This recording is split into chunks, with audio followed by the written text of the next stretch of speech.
Here calling Katie. Now you're calling me. I didn't say. I didn't. I was telling you. Oh, is that for this? Jaden. I did notice that. I actually was thinking during the session, I was like, is there like a maroon Mustang graduation thing going on? I am wearing my Southwestern colors. Southwestern black, red, black, and silver. Red doesn't go good with my eyes. Is he coming?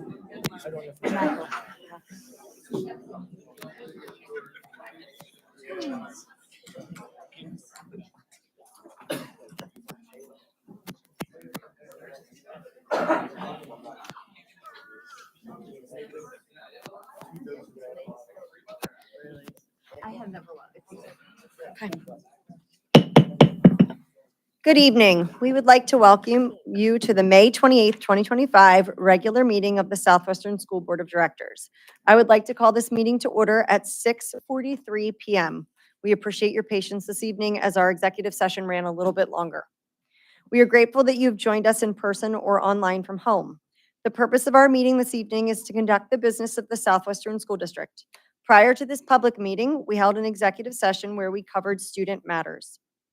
We will have 2 opportunities during the meeting for public comment, and we ask that if you would like to be recorded in the meeting minutes as being in attendance, or you have a desire to speak to the board, that you fill out a form located in the atrium. Will you please join me in the Pledge of Allegiance? I pledge allegiance to the flag of the United States of America and to the republic for which it stands, one nation, under God, indivisible, with liberty and justice for all.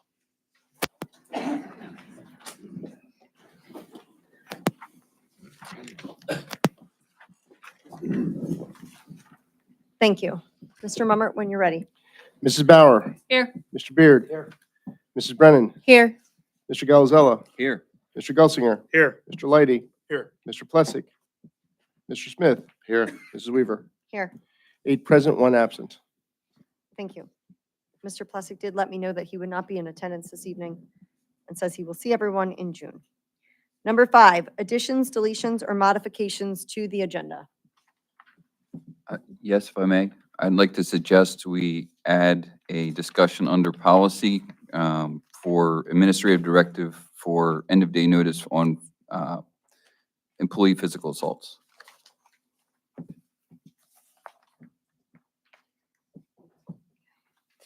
Just so I make sure I heard that correctly, you would like a discussion added? Right, a discussion for an administrative directive. Yep, got it.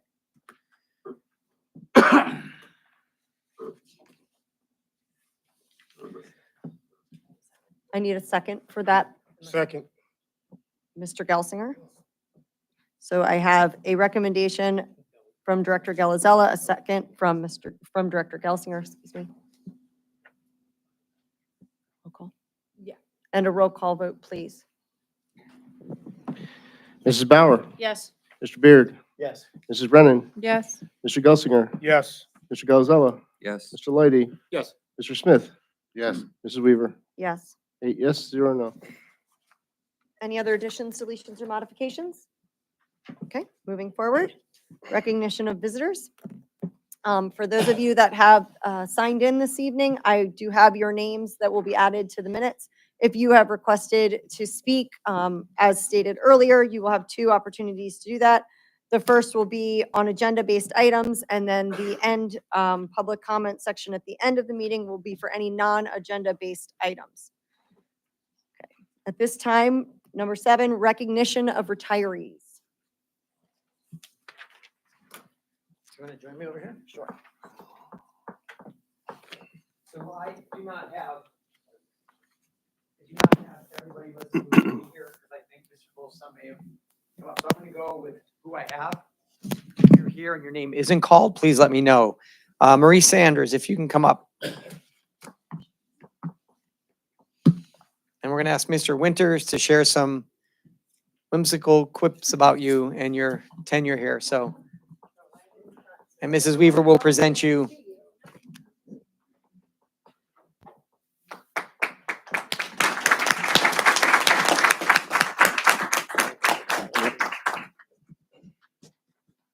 You get to go first.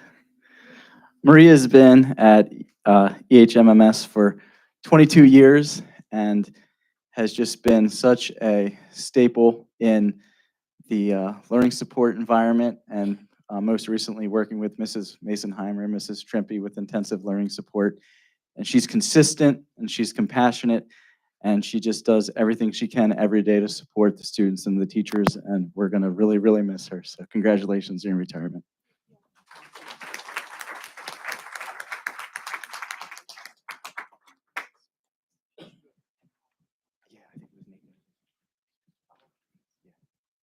Mrs. Smith, Paula. Do you want-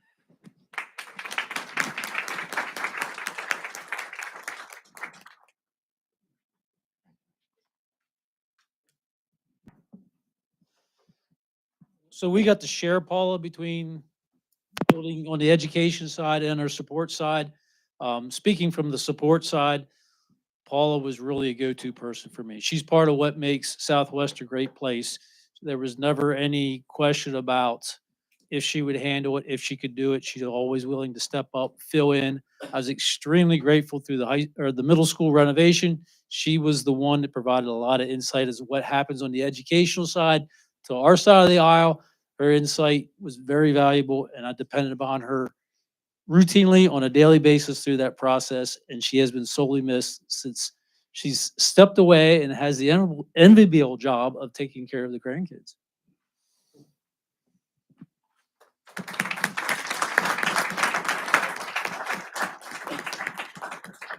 And next, we'll call up Mrs. Deb Crawford.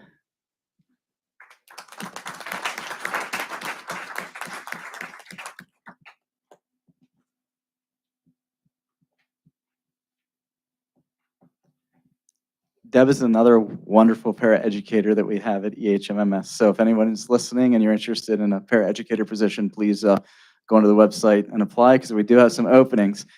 But Deb was in and out this year with some health issues, and I know this wasn't the way that she wanted to end her last year here at EHMMS, but after 21 years here at the district, she's one of the first faces that our students see, because she made sure she came in early every morning and helped out in the cafeteria, got students in the right lines for breakfast, and got them on their way to class on time. She supported the students in the classroom, and again, supported teachers, and is just always a smiling face and always willing to help out and do whatever was asked of her, and would completely go above and beyond. And we definitely missed her this year when she was out, but we welcomed her with huge open arms when she came back, and we will miss her as well. So thank you, Deb.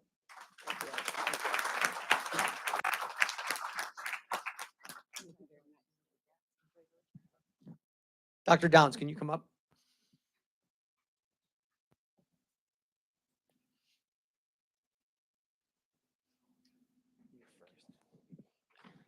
Karen's here. Okay. Is Karen Eline here? Oh, there you are, Karen. I didn't see you.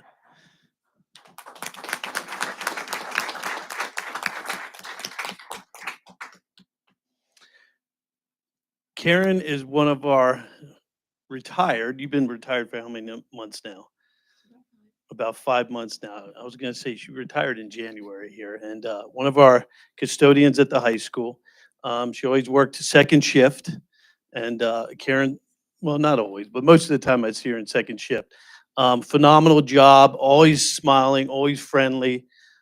Just somebody that everybody in the high school just loved to see, and just did an outstanding job. You were here for 20 years, was it? 23 years. Okay, 23 years at the high school. And we're very sad that when she left us in January, and just excited for her, though, to enjoy her retirement. I'll turn it over to you, everything. So once again, another one of our stars from our side of the aisle. Karen always had a wonderful disposition, smiling face. I appreciated seeing on a regular basis. I especially appreciate her last number of years with us as our lead on the second shift. It's quite hard to describe. It's quite hard to imagine the amount of events, the number of people, the staff that she oversaw, the staff she interacted with on a daily basis. but somehow or other, she kept it all straight. She knew what was going on in that building, and it's a phenomenal job. I want to tell you, it's a huge animal. The amount of stuff that happens in the evenings in that building and on the weekends, and to have a go-to person like Karen to manage and keep track of all that was really a blessing for this district. Thank you, Karen.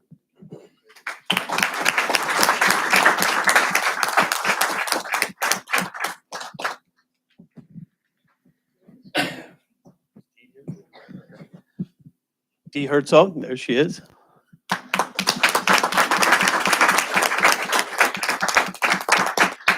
So Dee went the full 35, so congratulations on 35 years. And she's a math teacher in the high school, an incredible math teacher. I hear nothing but positive things from staff members, students. Learned some things about her at the retirement thing at Bay City last week. Apparently, when we had to turn in lesson plans here years ago, apparently the whole math department just copied hers and turned in their lesson plans with her. So With my name still on it. with her name still on it. So that was before my time, but you know, an amazing educator. We're gonna dearly miss you at the high school. I know the math department, the entire high school staff, students, and everybody. We're very sad to see you go, but very excited for you. Congratulations.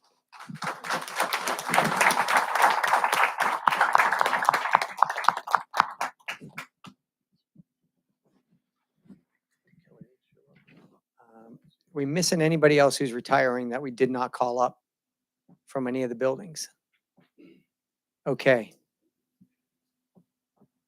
Mr. Mummert. Come on up.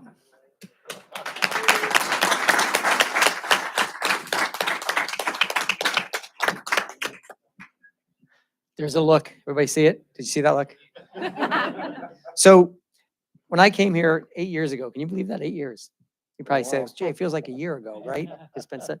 But when I came here, I had a business administrator who said, oh, you're going to Southwest? That's Jeff Mummert. And he's the best. That's exactly what she told me. You know, Betsy. And I thought, yeah, how good is he? And then I got here and I watched you do your thing over the past 8 years. I've seen you manage some of the most challenging fiscal times that any district will face, not for any other reason than upturns, downturns in the economy, COVID, you name it, we went through it. And your right-hand man, who you always want to deflect the credit to, Doug Furman, who's going to succeed you, a lot of his success is built on what you're teaching. So to say we're going to lose one of the best, if not the best in the state, is an understatement. But I also want everyone to know that outside that hard exterior of the bah humbug that he likes to say, he's a compassionate man who's proud of his kids and his grandchild and his wife, and he loves to travel. And I'm going to miss you as a business administrator. I'm going to cherish the friendship we've developed. And I'm going to wish you nothing but the best in retirement because you deserve it. And I believe there's a young lady here who might have a thing or two to say. No? No, Mrs. Mummert does not want to say anything. So congratulations, my friend. You deserve it. Everybody.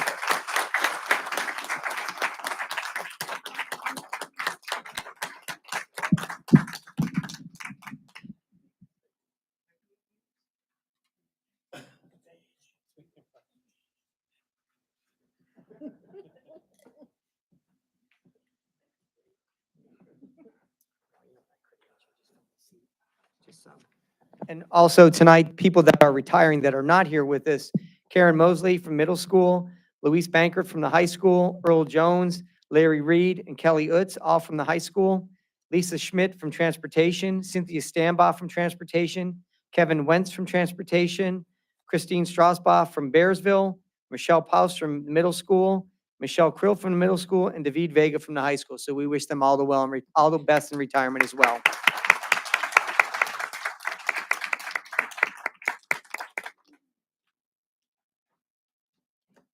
That brings us to number 8, the STEEDS program at the high school.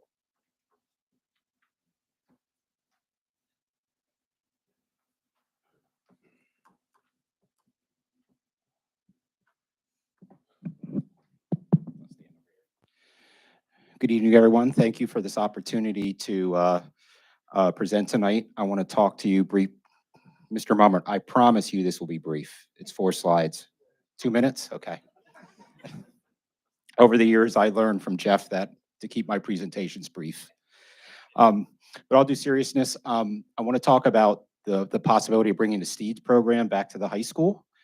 This is a program that is well known in our district. It's been very successful over the years in the middle school.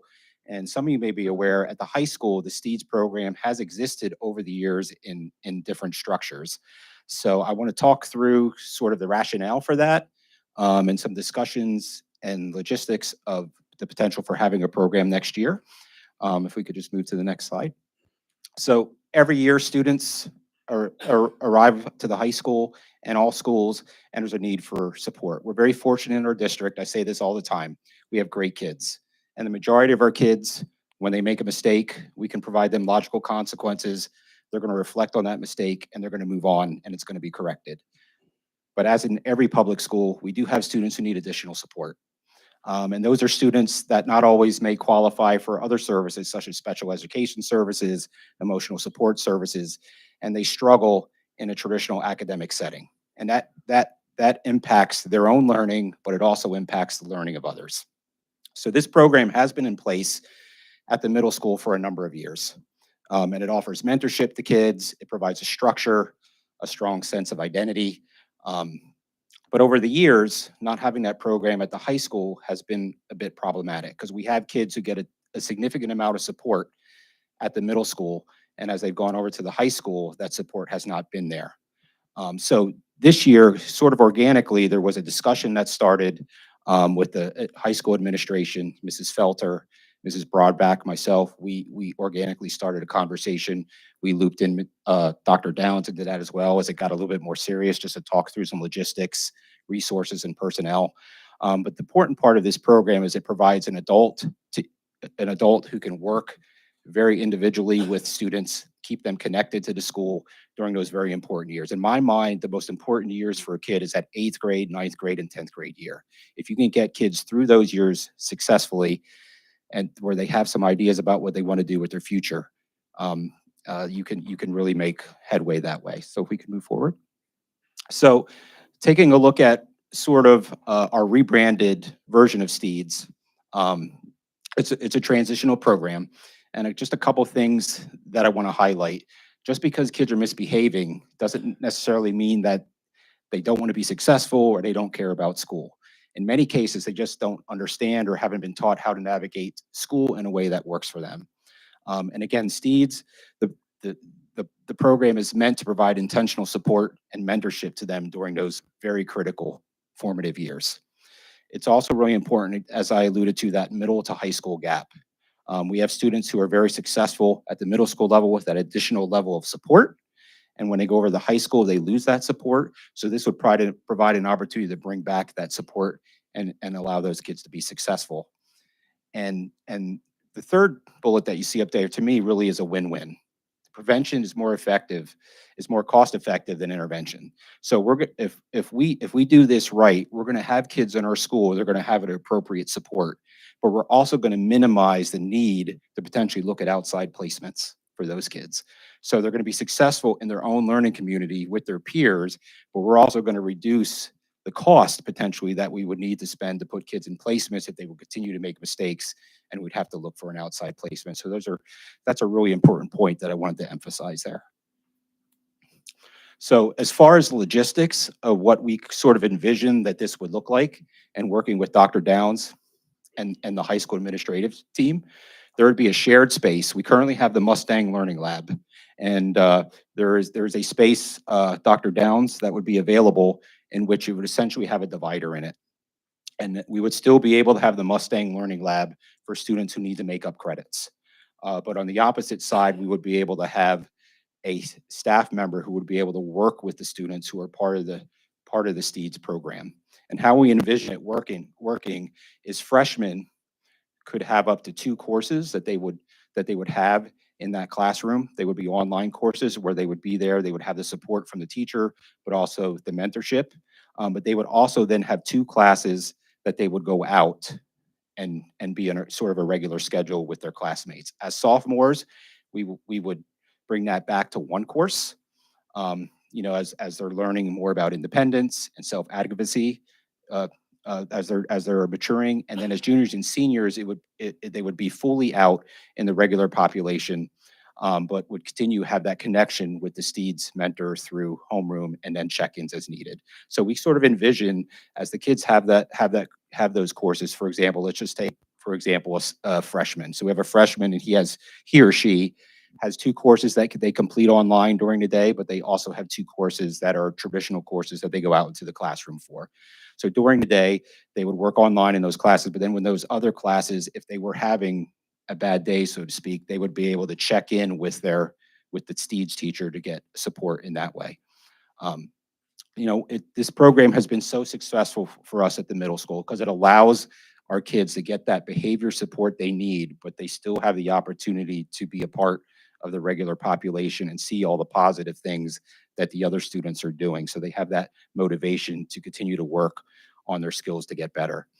So there's that sense of belonging while they're working on those self-regulation skills, those self-advocacy skills, the relationship skills, the academic skills, and just thinking about what they want to do with their future.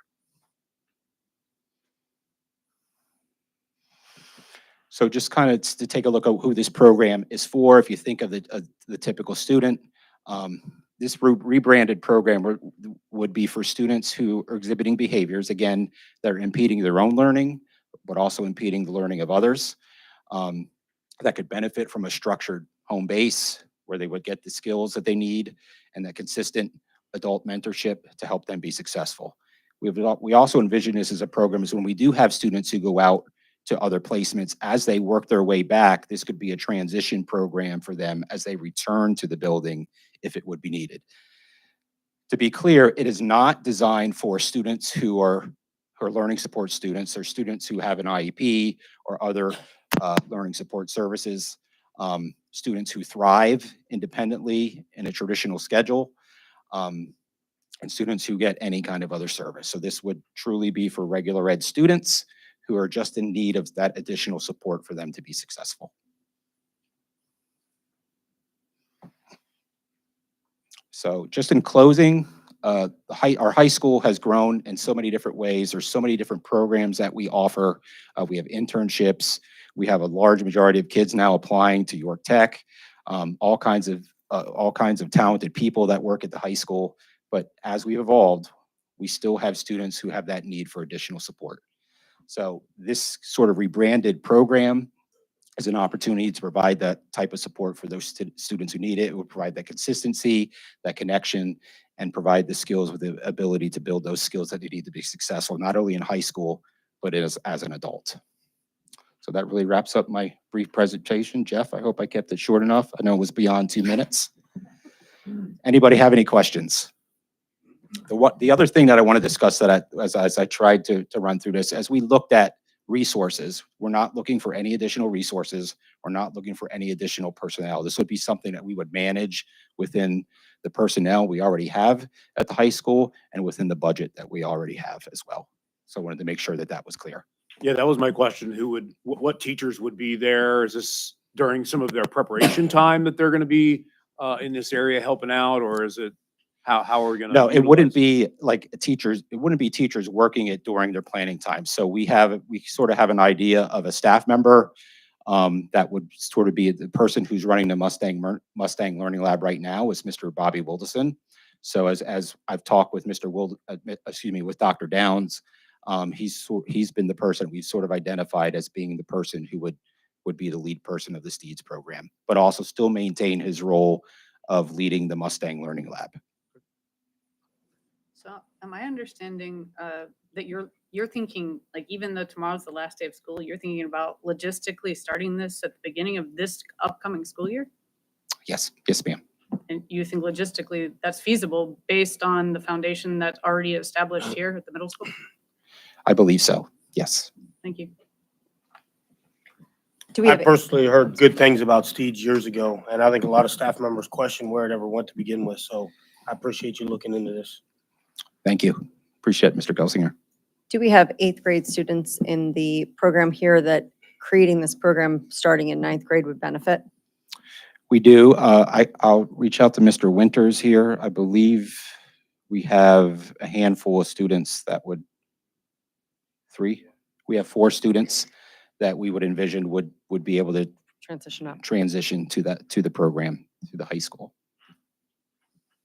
Thank you. I appreciate you bringing this back. This is something that we discussed, I think, briefly last year.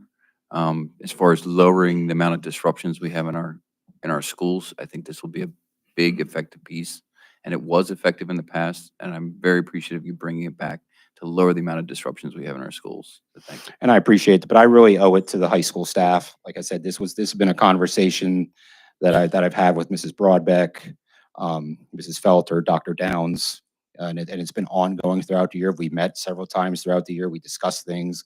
We talked about different ways that we could bring it back.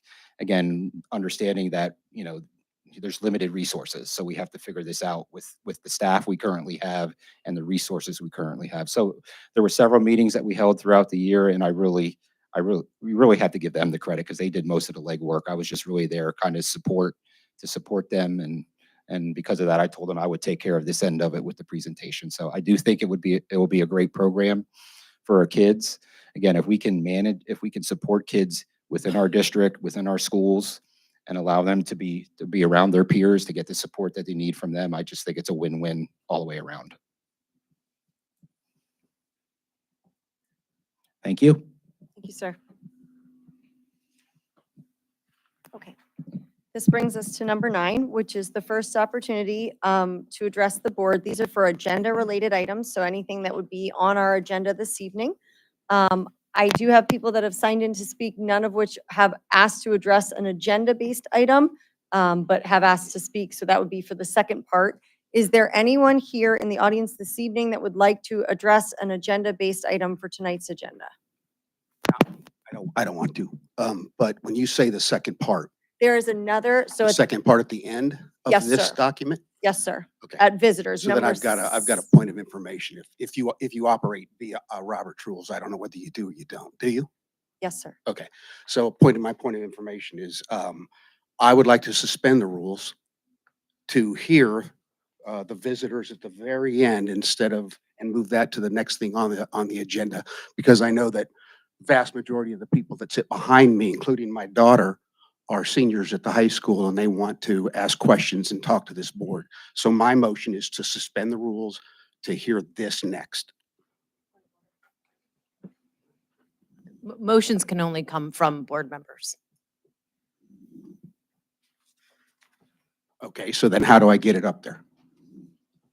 You can't. Okay, that doesn't surprise me. So again, are there any persons in the audience this evening that are asking to address an agenda-related item from tonight's regular meeting? You will have the opportunity under number 17 to speak on other items. Okay, seeing no one coming to the microphone, we will continue on.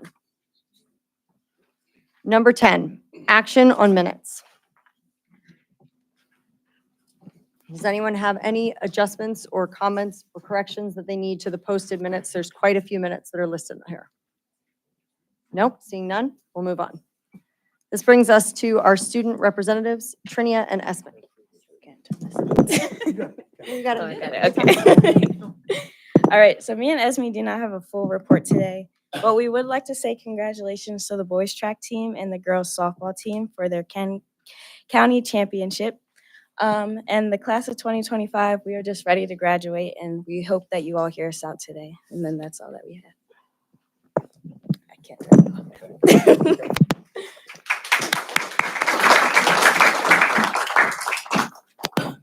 Trinia, we would like as a board to present you with a certificate for your participation as a student representative on this board. We also have one for Esme as well, and a little refrigeratable lunchbox for you to remember forever. We're very grateful for the time and sacrifice that you both made all year long to sit here with us, sometimes for hours and hours on end. We know it's not lost on any of us what that means, and we're very, very grateful to you. We wish you the very best moving forward with whatever you decide to do with your path, and thank you again from all of us.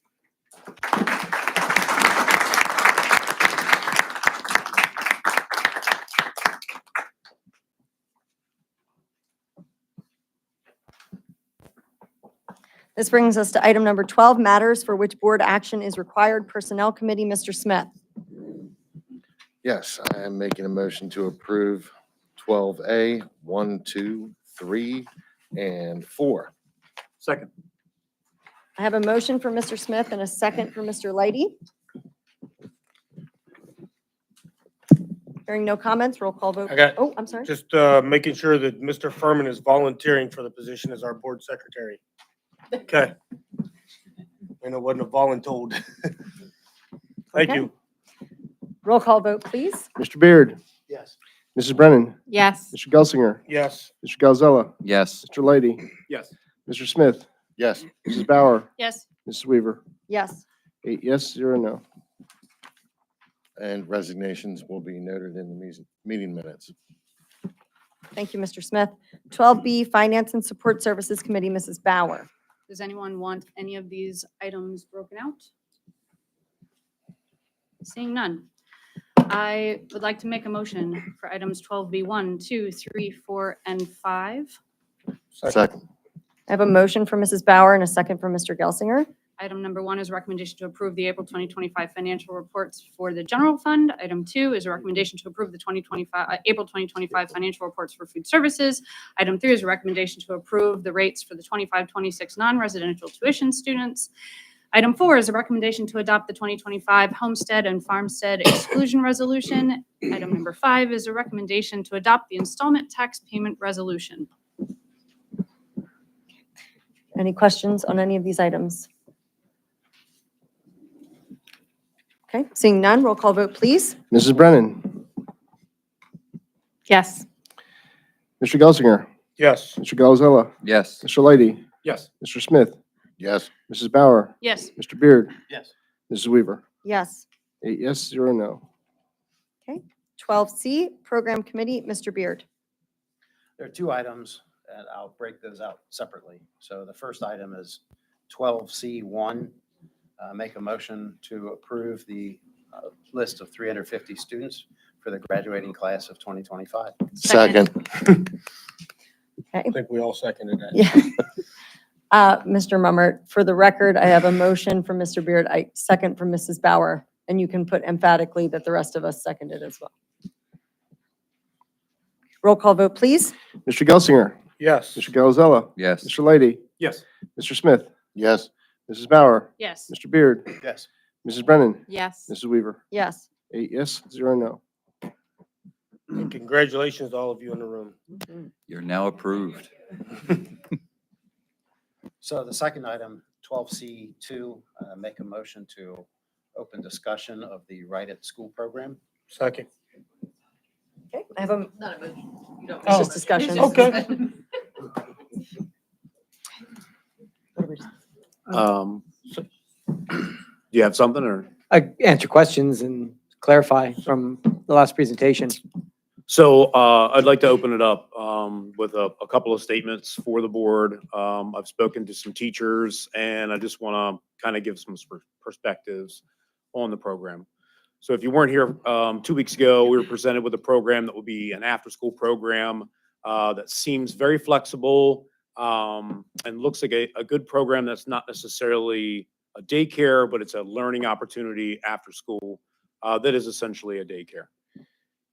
In discussing, it looks like a great program on the surface. It's not that it's not, but I think that we need to do a lot more research into it. After talking with some people this week, it seems like they think that this is being pushed along, and I just want to make it clear for the public that this was presented to us 2 weeks ago. This is the first time that the board will be discussing this. I have no idea whether any member on the board is for or against this program. So you are along with us on this ride. This is not something that's being pushed along or shoved without your notice. Along with that, I encourage the board to make sure that we're considering all stakeholders, from especially administrators to support staff, before going down the road of such a large change that I think that this will be.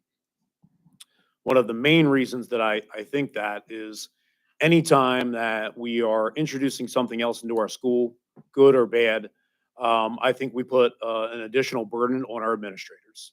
I don't think that any one of us believes that if we accept this program, we won't have, especially our building principals who take very high responsibility for their buildings.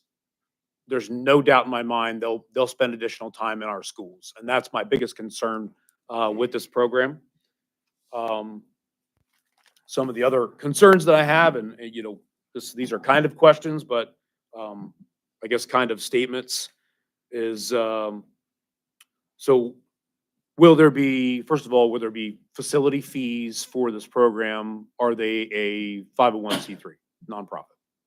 I didn't pick that up from the presentation. No, I don't believe they are for nonprofit, So there will be facility fees for that then, set by the board. just despite them being 100% Southwestern students. Correct. Because Well, that's usually up the to board, exception. Right.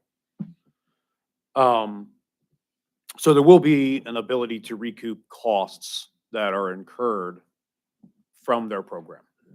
For the district, there is that ability. There'll come a point too, though, I do know that there'll come a point where whatever they're paying, they will not be able to offer the program because the cost to offer the program will be too high to the families.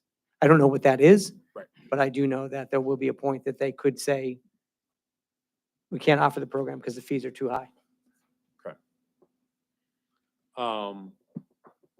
And so that answers the second question, which was facility costs, like even just bathroom, paper, things like that are going to get utilized. The next thing is, there was an opportunity to use the facilities during the summer. I don't know where the board would stand on that. I think that incurs a large amount of costs that would not be the same as during the school year. Again, bringing additional people in. I spoke with someone that is in maintenance, and they leave at 3:00. So if we were to run this program, that would be additional time that someone would have to stick around the school. There's additional cleaning responsibilities. Obviously, they're not mopping the floor every day during the summer, but there will be a lot of requirements if this program was during the summer. So I actually have some more comments, but I guess my recommendation is if we do this program, that we would limit it to actual school days, not any holidays, not Easter vacations, Christmas vacation. And then the question would be how we would monitor and maintain on snow days and half days, and how would that work? Typically, when you have a program that runs when school's open, it's open. If a school is closed, they're closed. So even on a snow day, there'd be an expectation that there was no Correct. after-school care for your children. Correct. And so, At least from this program. okay. I thought during that presentation, they actually referenced the fact that they could be here and provide services during holiday weeks if we approved it. Holiday Yeah. weeks, yes. Snow days, Okay. no. Okay. So my concern, I wasn't here for the brief, but I did watch a video and I was actually beating my steering wheel driving down the road, wishing somebody else would ask this question. Did anybody consider the daycare centers in our area? I personally call daycare centers in an area where this program already exists, and 3 out of 7 daycare centers shut down after they implemented this program. So just think about that whenever we're voting on this, that we are potentially taking the money out of the pockets of our local mom and pop daycare centers. That's actually had something written down too. Which drives me to the point of, if you ask this board member to vote to waive their fees, I'm a big fat no on that. Because to me, we are now lowering their overhead and allowing them to undercut our local businesses. That was my first thought. So my curiosity went, did anybody call our local daycare centers and see what their waiting list is? Are they able to provide the services to all of the kids that need care? It sounds like a great program. It really does. But if we allow a big box store to come into our schools, use our facilities for free, they undercut our local businesses. I don't know if we're really doing a good service for our community at that point. That's my concern. Well, along with that, I don't know how many are in the area. like how many actual daycare centers there are, and to your point, whether they're staffed or whether they can manage or, you know, the flow or not.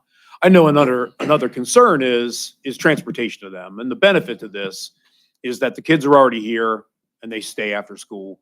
I understand that there is a struggle sometimes getting children to those daycare centers. And sometimes those, you know, children just don't go because parents can't find transportation to them for it. So I realize that this is a great alternative to that. But maybe we need to work on the transportation part before, you know, before going down a different road. Yeah, the other concern was, you know, and I put in a call to Peter. Right? Was that the guy that was here for the brief? Denise. Denise. So apparently there's a regional guy named Peter something or other that is the point of contact for the region whenever I called. But my other concern, and this would be a question I'd like you to take back to the organization, is do they have minimums? Because the one school district that I called that had this service last year actually canceled it this year. And I can't get to the root cause of the problem. But the one thing I did find out was they couldn't staff the program. So at the last minute, they canceled it. And then all of the families that were in that district were scrambling to find somewhere to send their kids. So my concern is if we open this up and we don't have enough of participation, are we potentially putting all of our parents into a tight spot where the month before school starts, they're scrambling for daycare services? A point of clarification on that. I did specifically ask that question. That was the very first thing that came to my mind. And their statement from the sales perspective was, no, there's no minimum.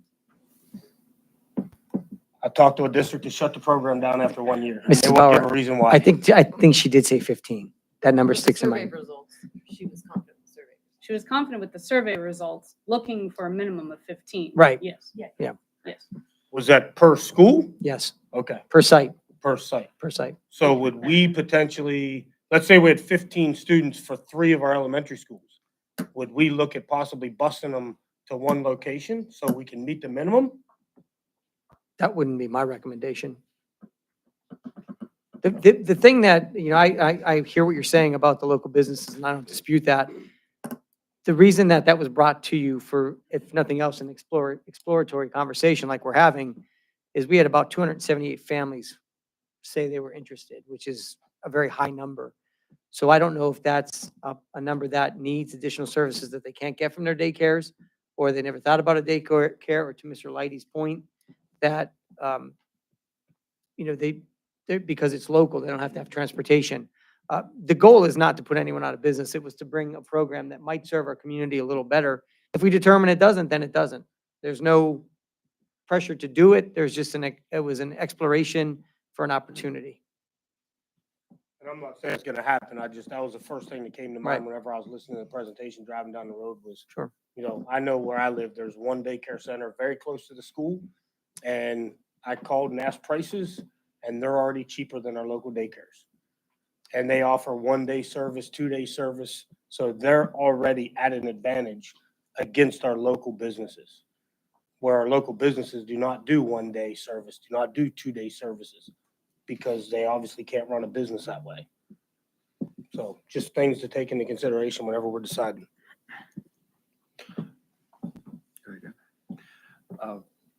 Do we have any obligation, like, if we're thinking of bringing this style of a program into the district, do we have any public notice obligation to make that business opportunity available to anyone else? Like, say, a local daycare provider that would want to say, I can come into your school and I can give you a better program than what's being offered.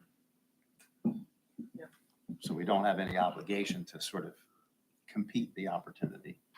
And we have programs that are currently already running in our schools by other organizations that run daycare programs. So We do. it would be almost additional too, I would think, more than. Again, the goal is not to get rid of someone else. That's because I did have one of the local programs that's running saying, is this being considered to eliminate? And the answer is no. It was just, again, it was put in front of you because of the high survey results. It was a program that I saw, I thought was beneficial and brought it for you. If it's determined that we have enough to meet the needs of our families, that's fine. I have, to me, it's a win-win. If our kids have what they have, then that's great. If we need something more, this could be an option. There's no, I'm not biased one way or the other. It's just strictly an opportunity to explore it. Have you had an opportunity to question administrative principals and things like that about any issues that they'd have, or we just haven't got there yet? Well, we haven't, but the other thing too, the majority of our programs are run here. They'll transport the kids here. I don't think Mr. Clancy is here, I think. Do you have a program in your building currently?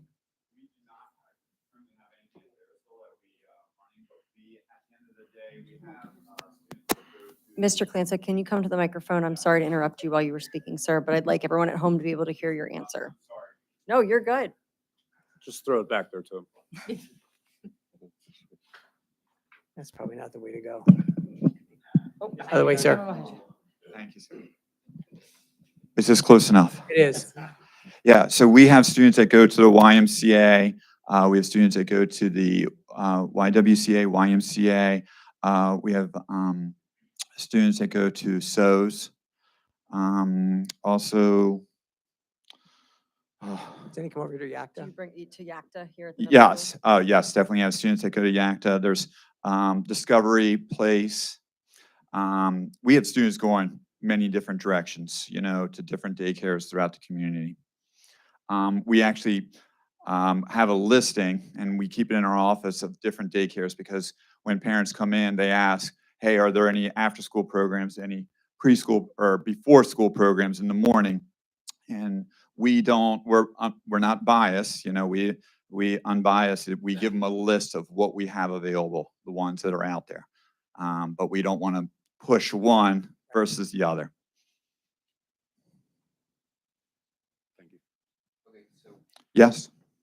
So while we have you, it's very fortunate we have that list. I appreciate that. So, Yeah, I have the list at school, but I don't have the list with me. that's fair.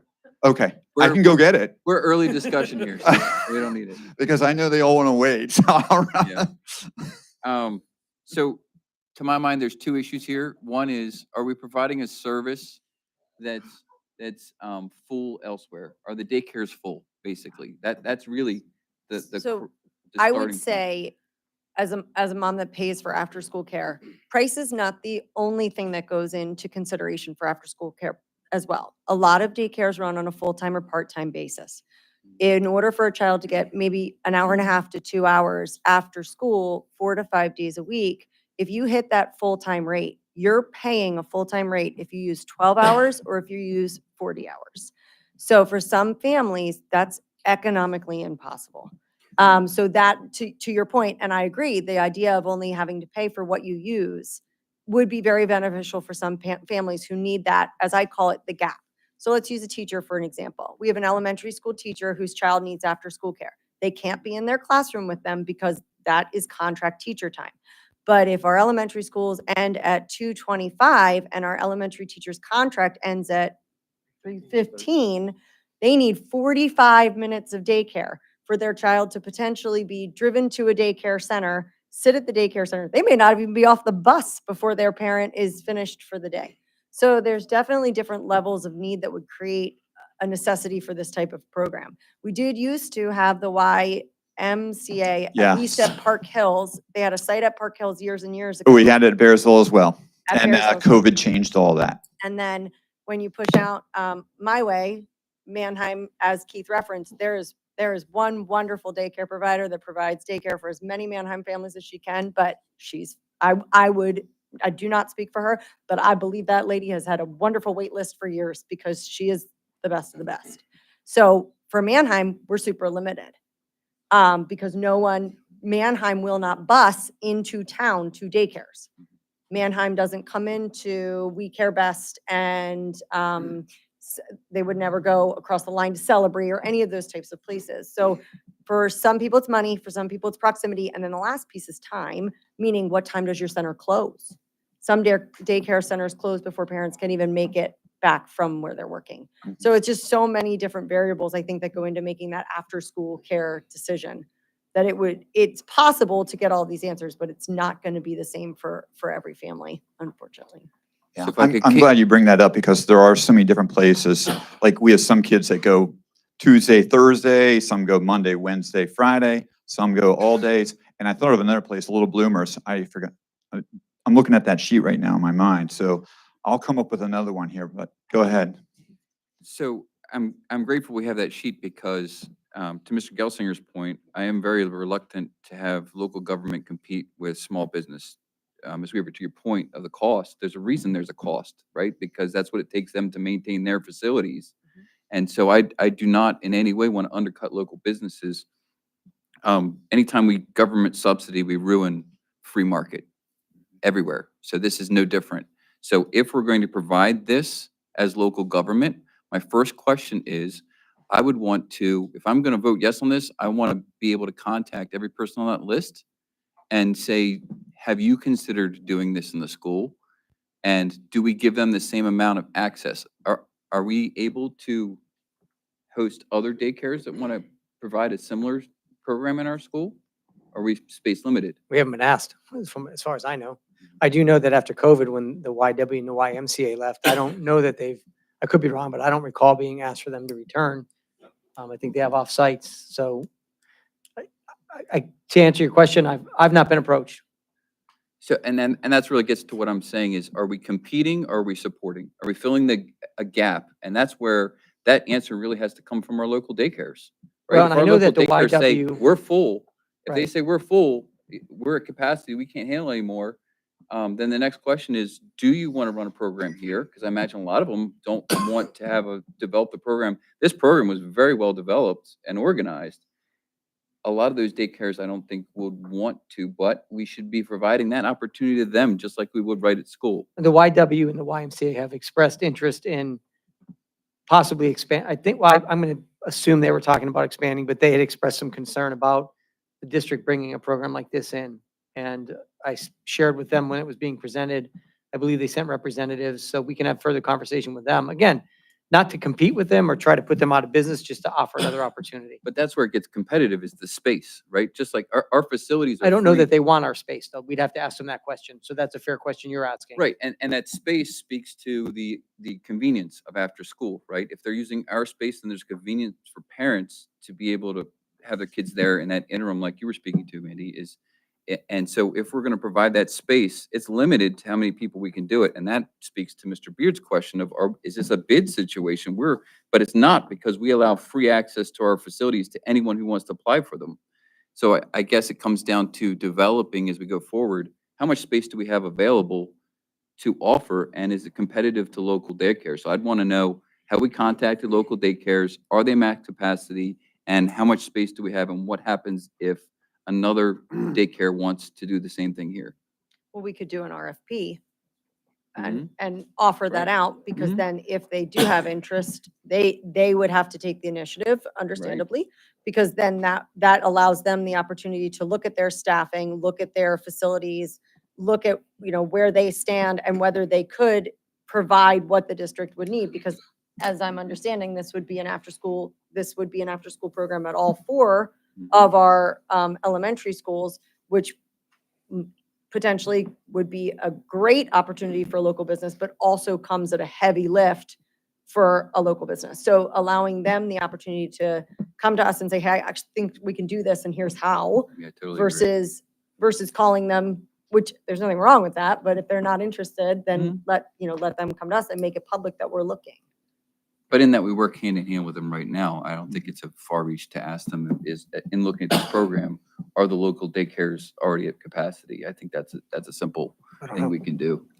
I know from COVID until now, parents all over the place say they can't find daycare. So, Okay.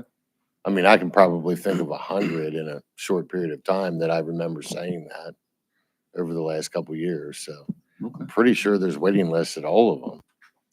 I agree. There are a waiting list, and that's why we give a list. And, as people move into the Bearsville area, if people ask for it, we say, you can go down the list and, check your options. Right. Right. The And ones some I places called are today, they had a expanding. year waiting list locally. Yeah. So, Did or did again, not? did. Okay. I mean, it sounds like a great program. Like I said, my main concern is allowing them to use our facilities including like Kirby brought up, paper towels, toilet paper, our air conditioning systems that normally shut off at a certain time. Are we gonna leave them on? And if we waive the fees, we're allowing them to make money off the backs of our taxpayers. So to me, pay the bills that are associated with your business and we'll help you out. Another consideration, and I don't know this, I'm gonna pose the question, but I believe they said that they would offer discounts to children that were on needs, lunch program, free and reduced. Do other daycares offer those benefits as well? I do believe the Y does, Yeah. and I do believe Yakta does. Okay. So This would maybe be a cheaper opportunity for people that could not afford daycare otherwise. I don't want to speak for the private daycares. I don't know. They may not. In my conversations with the Y and the Yakta, I do recall they believe they have that option for, Do you remember what Right at School, how did they fund that? it's funded through tuition. Yeah, so, but if they're giving discounts. Oh, is that I'd I'd have to ask. grants? I'd have to ask. I don't know. They also do 50% for our staff members. So that's huge. Yeah. And sibling discounts. So I don't remember necessarily, but the survey that went out, did they put that out or how did that? They did. So I guess my proposal is that we would do our own survey. I'd like to see where the needs are, what elementary areas, what schools specifically, before we go down any other, rabbit holes, I guess, to see what an internal survey would look like as far as, again, where they would be and how, are you willing to pay for this? Just a little bit more specifics, I think. And to that point, that was one of the, not really question, but I guess comments that I had. So in going back to your point, which is my concern as well about the minimums, and they're not concerned about minimums because of the very high survey results. But I was just refreshing my memory because I didn't think I remembered this, and it's not in the survey.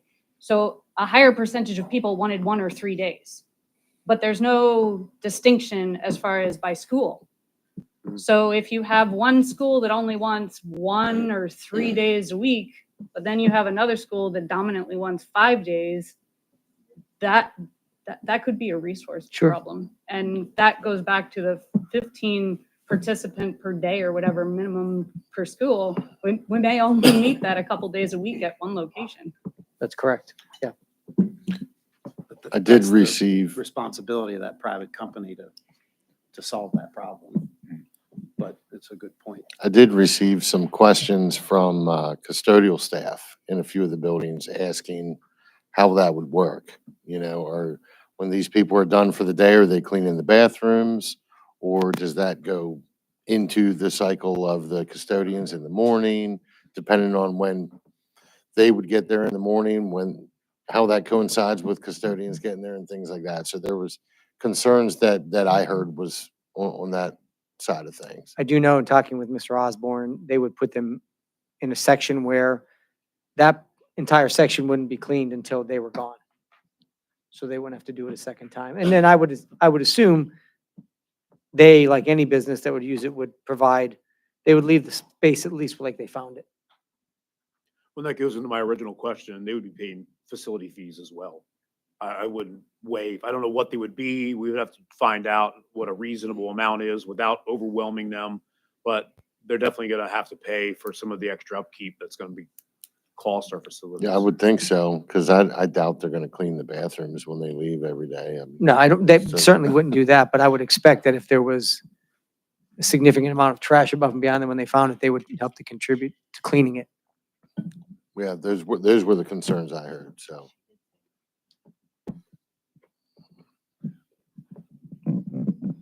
Thank you, Mr. Clancy. You're welcome. Yeah. But I think I would agree with several other members. I'm not opposed to a program like this, but I do believe that, we should not waive fees unless we find out that the fees are dramatically more than what it's really costing us to support the program. But we shouldn't be, either subsidizing a particular business. But I'm not opposed to considering a program like this. Can we agree that we could give administrative direction to put out a more specific survey so we can get an idea what the needs of our area are from an internal perspective. I mean, we heard it from a salesman, honestly. You know, she was here, she's running a business. You know, she made it sound great, but Didn't they ask those questions in the survey? Because I actually took it. I thought it asked, they did. I thought it had it broke down by school. So maybe we just need to reach out to them and get a more If they have the detailed information. data. I have the survey. oh, okay. I have Is the it- results. It has specific, okay. Yeah, I don't can't think we were- recall, to Mr. Kirby has Gelsinger's it in his point. hand, Kirby I'm has it pretty printed Yeah. over here, so. The response was generally about the same across all elementary schools, slightly lower response from Manheim. Mr. Beard, because you have it in front of you, if you wouldn't mind letting me know, what was the respondents from Manheim? 38 responses, 14%. The other schools were around 26 to 30% response rate. Okay, thank you. Yeah, but Mr. Beard, if you look at each of the other questions, it Sure. doesn't break it down by school. It's just the initial question. Sure. As to where they were answering from. Got it. Yeah. And that also doesn't take any incoming kindergartners, obviously, into consideration as well. So I agree, Mr. Lady. I think a better, more honed in picture from each of our schools as to what the need would be.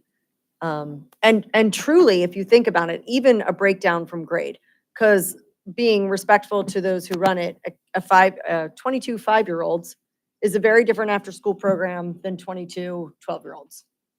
So I think the more information that we can have, the more informed of a decision that we can make, and the better it will serve all of our stakeholders. Is it possible to look at having those kids come to middle school? Like if we do have under enrollment for this program, instead of canceling the program like some of the districts did, or at least the one that I spoke to, is it possible to consider every elementary school bus we have ends up coming to middle school?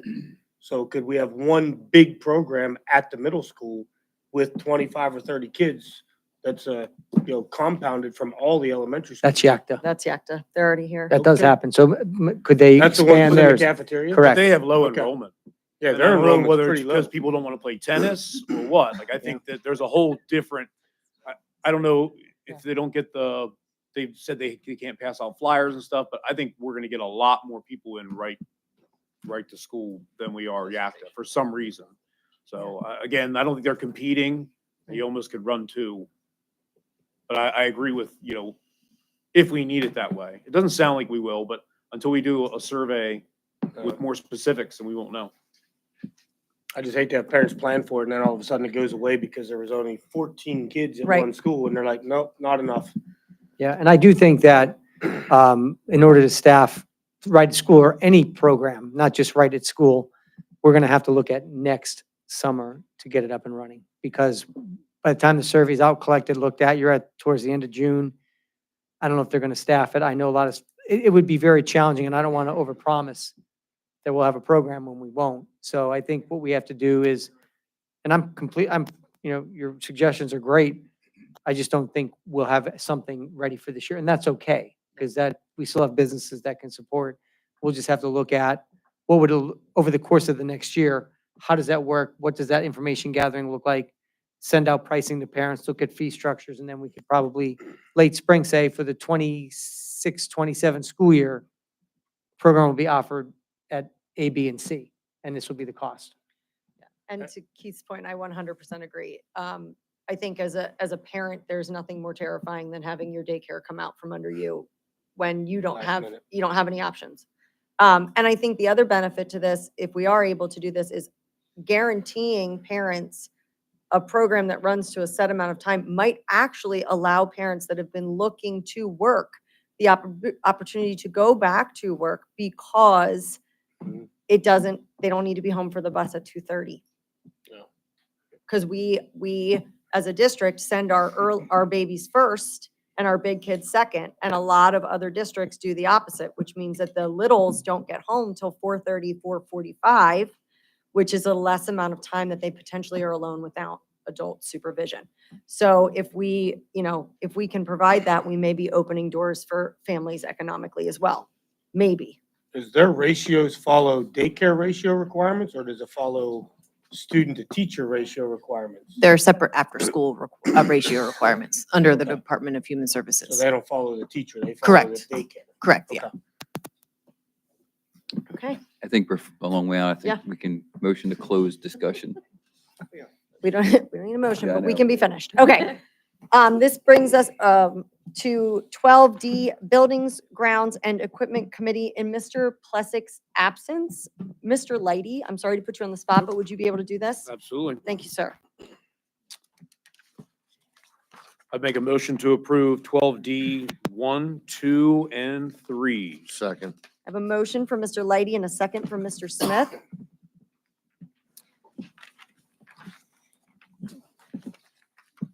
Any questions? Okay, roll call vote, please. Mr. Galzella, Yes. Mr. Lady, Yes. Mr. Smith, Yes. Mrs. Bauer, Yes. Mr. Beard, Yes. Mrs. Brennan, Yes. Mr. Gelsinger, Yes. Mrs. Weaver. Yes. 8 yes, 0 no. Okay, on to 12E, Student and Community Relations, Mr. Lighty again. And I'd like to make a motion to approve 12E1, the tuition waiver discussed in executive session. Second. Motion from Mr. Lighty, second from Mr. Smith. Roll call vote, please. Mr. Lady, Yes. Mr. Smith, Yes. Mrs. Bauer, Yes. Mr. Beard, Yes. Mrs. Brennan, Yes. Mr. Gelsinger, Yes. Mr. Galzella, Yes. Mrs. Weaver. Yes. 8 yes, 0 no. This brings us to 12F, Policy Committee, Director Galizella. Thank you, Ms. Weaver. Other than what I discussed during additions, there are no other policies to discuss. I do want to open discussion towards a administrative directive to require board notice by end of day for any physical assault that occurs to employees on property. Might we add in students as well? Yeah, I was open discussion, so, Any assault? right, any assault, I think that's a low bar in that it's not going to be a frequent occurrence in our district, but when it does happen, I think it's important the board be aware of any assaults that occur to our staff or students, because there's liability concerns, there's procedural concerns, there's discipline concerns, all relevant to board awareness. I don't think there needs to be much discussion as far as I'm concerned, but I believe it's a good idea, especially with how fast information spreads around social media. And sometimes individual board members are put on the spot. Hey, do you hear about this? What's going on? There's violence and, So yeah, it's probably a good idea if we at least have a heads up. Hey, this happened. So if somebody's put on the spot, hey, yeah, it happened. We don't know anything else yet. At least you could acknowledge that, we're aware and we're not in the dark, because sometimes it's kind of uncomfortable, Does that include fights? where between students? Yeah. Or, no, that's more a disciplinary thing. I was. If it only would in- rise to the level of assault, then But- yes. But there's a clarity there of assault. I was going for staff, all employees that are assaulted, because I think that notice would be far more few in between. When staff is assaulted or any employee of our district is assaulted versus students fighting, which may occur with more frequency. That's where I started from. Just so I understand, would the expectation be that we would, as a board, hear from the building principal, or we would hear from central office, or is that part doesn't need to be as clear? Because I think for the administrators, that part needs to be clear. We haven't delineated administrative notice to the board to that extent before. So my assumption here, my expectation would be Dr. Burkhart would notify the board, Of an and he would employee expect assault. notification from his administrators by end of day anytime a staff or employee member is assaulted on the property. Okay, just want to make sure I understood. I do recognize that sometimes if you're including things that happen with children, sometimes we are left to adjudicate punishments Expulsion hearings, for whatnot, things that we should not previously have information about. So I do recognize that maybe divulging some of that information immediately might be premature. And you can bring that back up. Right now, I'd prefer to keep the discussion to employees. Into what are we defining assault? Any injury And I'm, as, okay, to what level of injury? So for example, and I'll actually use a past client of mine in one of the 2 counties. So a young elementary school kid who is in the purview of special education, but is in a regular ed classroom, did his part in his behavioral plan of leaving the classroom because he was becoming emotionally dysregulated, and didn't purposely, but in opening the door of the classroom, it slammed against the teacher, gave her a mark. Is that included? Something like that?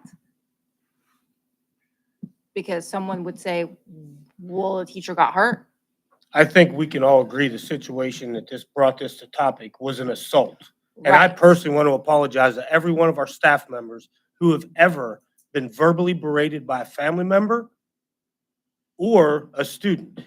And I personally think that we owe them an apology for not ensuring that they feel supported and that they have the backing of this board and this administration. So to nitpick around the word assault, I think everybody here agrees that there's different levels of assault. The level that this brought this up was assault. I get that.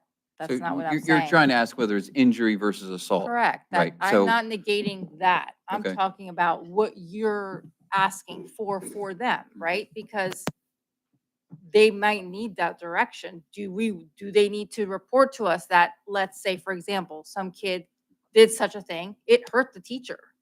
That can be Mhm. considered assault. Not this assault, but that could be considered assault. well, So for to assault, yeah, it has what to be intentional, purview- but yeah. To what, There's a well, legal but definition for an assault, isn't there? Yes, and Does PDE have a co- definition? coming from law enforcement, I can fill in on this one if you don't mind. Assault is with intent.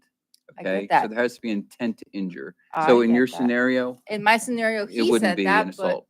do you understand what I'm saying? It can be loosely said. So to what level? Not this particular, Mhm. I get that part. I'm talking, because we're talking about an overview, right?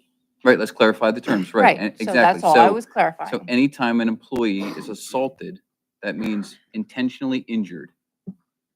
We would have to get notice. A phrase I used to use in the military: if you allow somebody else to paint a picture for me, it's going to be a completely different picture than if you notify me personally.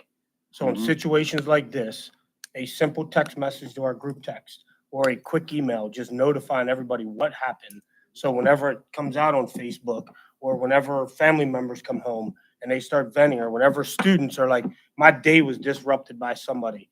That's the reason we gave administrative guidance before of any student's education that was disrupted required parent notification of all the children that was involved and the board. So in this situation, all we're asking for is if there is an assault on a teacher, the biggest thing I want brought out of this is ensuring that our staff members understand that they are not obligated to accept any kind of verbal abuse, verbal berating, or physical assault by a parent or a student.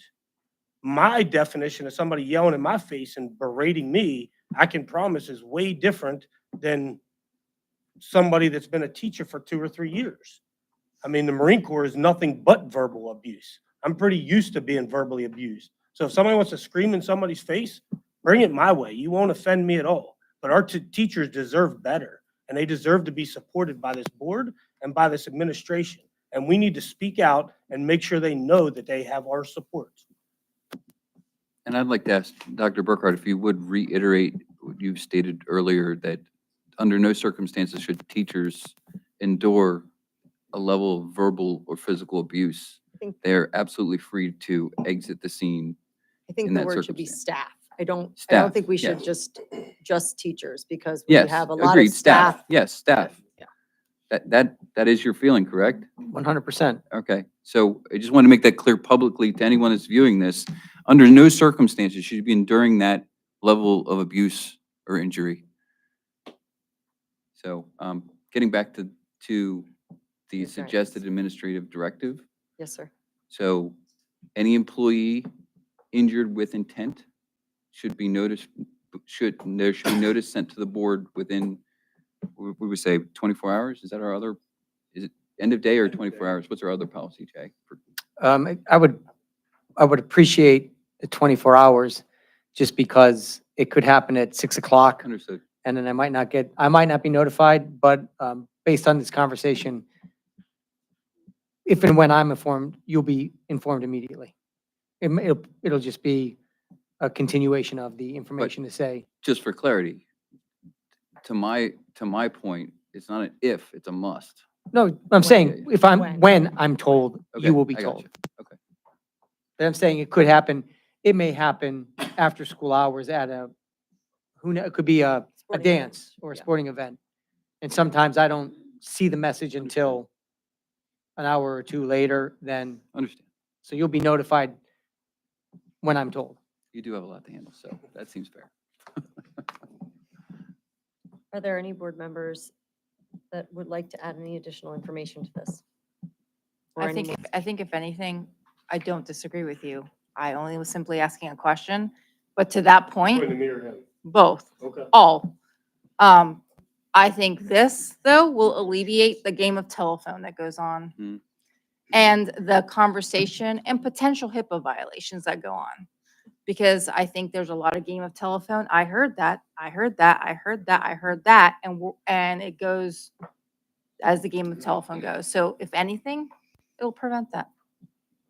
So, you're still gonna have it, but it's at least preventative that we know what the truth is. Yeah, that was my point on I do appreciate that. And just lastly, I as well, I am upset. We do have some staff who's felt reluctant to come forward when they're put in a situation. I want to put it out there very publicly. Do not hesitate to come forward and state and cry foul. So, Okay. 12G, Mental Health and Wellness Committee. No report this week. Thank you. Negotiations Committee, Nothing. Safety Committee, no report. Legislative PSBA report and related action. Anything from anyone? All right, just going to keep going. Okay, so now we are to number 14, reports and related action. As we have done before, we will go 14A, B, C, and D, and then we will ask any board members if they have any questions for the remainder of the report. So Dr. Dalton, 14A. Nothing to add to my report as submitted. Thank you. 14B, York County. Nothing to add. They They graduated. They had graduation they graduated graduated last some of our Thursday. kids last week, right? 17. That's wonderful. Okay, number 14C, the LIU 12. Nothing in addition to the LIU emails that we have gotten. As far as the York Learning Center, there was a meeting 2 weeks ago, which was the same night we had our board meeting 2 weeks ago. So I was not able to attend because I was here. However, I know a good portion of their discussion was they're in the middle of looking at remodeling at the York Learning Center. So Okay, thank you. Dr. Burkhart, 14D. Just a couple quick thank yous. Thank you to our entire staff, and I mean our entire staff, for once again helping us have a very successful year here at Southwestern. It always seems they go faster and faster, and I just want to thank the staff for everything that they do, and that's from top to bottom. Congratulations to our retirees. We are watching a lot of experience leave the district, but when I think about the way they've contributed to our culture, to our people, I know that they leave us in good hands because of the way what they've done. Congratulations to the class of 2025. I can't believe I'm actually saying 2025, but congratulations. I hope you have a wonderful summer, as well as our students and our staff. Be rested so that we can come back and begin another very successful year for 25, 26. And thank you to the board for your support during the year. We've done a lot of great things, and it couldn't be possible without your support. So thank you to everybody. It's just a big thank you fest today. Okay, this brings us to 14E, other reports. There are 11 listed reports under 14E. Are there any board members that have any questions for any of the administrators that wrote those reports?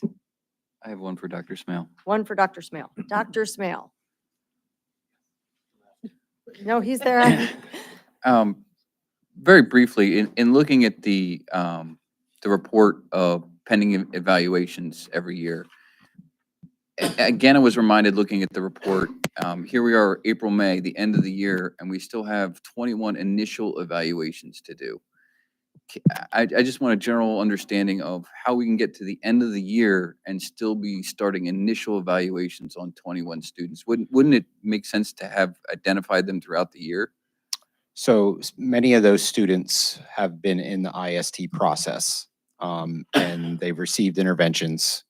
And the team, the IST, the principal, and the team have determined that it is appropriate now to do an evaluation. And just to be clear, once the school year ends, the clock for that 60-day evaluation ends. Now we can certainly do evaluations over the summer, and we will. Our school psychologists will, but that clock goes into the start of the upcoming school year. So many of those students will be students who end up being evaluated in September and October, because the last day of school is the last day of that clock, if that makes sense, for that 60-day. So it carries into the next.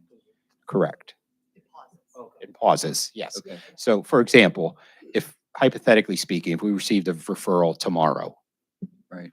so we're at Right. so you're 2 days in, so you're 58 days at the start of the school year to get that evaluation. But our school psychologists will complete many of them over the summer, but they won't get to all of them. So there's ebbs and flows to it, depending on where the kid is. Sometimes they're new kids who come in and they already have an IEP, and we go through an evaluation process with them. So there's a lot of different factors to it. So more of a initial evaluation is actually an ongoing. They've reached the level where we need an evaluation a lot of times. That's correct. Okay.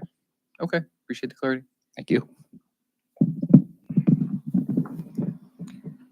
I have a quick comment on the reports.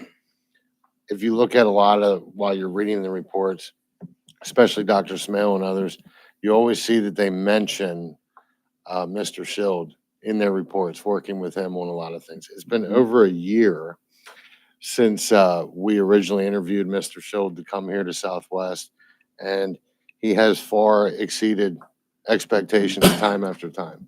And all the administrators always mention him in their reports, and I just wanted to give him a shout out. Matt, I appreciate that. I made a mental note to do likewise, in that access points is something I was on for about a year last year. So I appreciated seeing that uptick of evaluation of our access points in the report this month. It's good to see. And to Mr. Smith's point, the amount of stuff you have in your report shows you're everywhere. Really is phenomenal. So again, I appreciate what Mr. Smith said. Thank you. Okay. So I don't know, I don't see Miss Cortina. I was gonna bring this up at the last section, but I didn't see her. I heard she was, maybe you could clarify, there was something about the LIU restructuring. And I just wanted to make the rest of the board aware, we kind of took back the LIU last year, and they are actually restructuring now, and other schools are being left hanging because they are no longer accepting a lot of kids. So the proactiveness of our administration, Ms. Cortina and Mr. Smale, and some of the effort that went into taking back and taking responsibility for our kids over the LU has extremely paid off for our district, because there's a lot of schools that are struggling now with what to do with those kids. So thank you to everyone involved in that large effort last year. He pretty much explained after he said someone else could explain, so. But yes, it is a huge thank you to everyone on the administrative team that saw the writing on the wall that there would potentially be some struggles ahead for the LIU. We have taken back all our autistic support classrooms from the LIU over the last 2.5 to 3 years. It is from my understanding, and Dr. Burkhart, you can help me flush this out, but there are other types of support classrooms that the LIU also supports. We do have students placed in those classrooms, and should those classrooms be closing, we will find spaces for our students who are currently placed at the LIU. But yes, there are lots of other districts that are going to be scrambling to make sure their children have continuity of education, something that we, by the grace of our administration, we're on top of. And I'm very grateful for that because those students need structure and support, and we were able to provide that to them before we weren't given a choice but to have to, which I think is wonderful. And they've given us, it's not, they're not closing August, they're giving us a year notice. And they are maintaining some of the classrooms, so they are, it's coming to staffing and need as well for them. So I agree, Mr. Leidy, thank you for that point, and the other board members for recognizing the recommendations to bring those back. I do believe that there'll be a plan in place to accommodate any other class that may be brought back as a result of the restructuring at the IU. It was really good. About a year ago, we hired several of the LIU employees here, so that worked out really well because a lot of them are actually live in the community here, so that worked out really well. Are there any administrators who would like to highlight anything specific from their report that they were not asked about this evening? If so, please approach the microphone. Okay, seeing none. Number 15, Southwestern, or 15A, excuse me, Southwestern Education Association, Mr. Matthew Lawhead.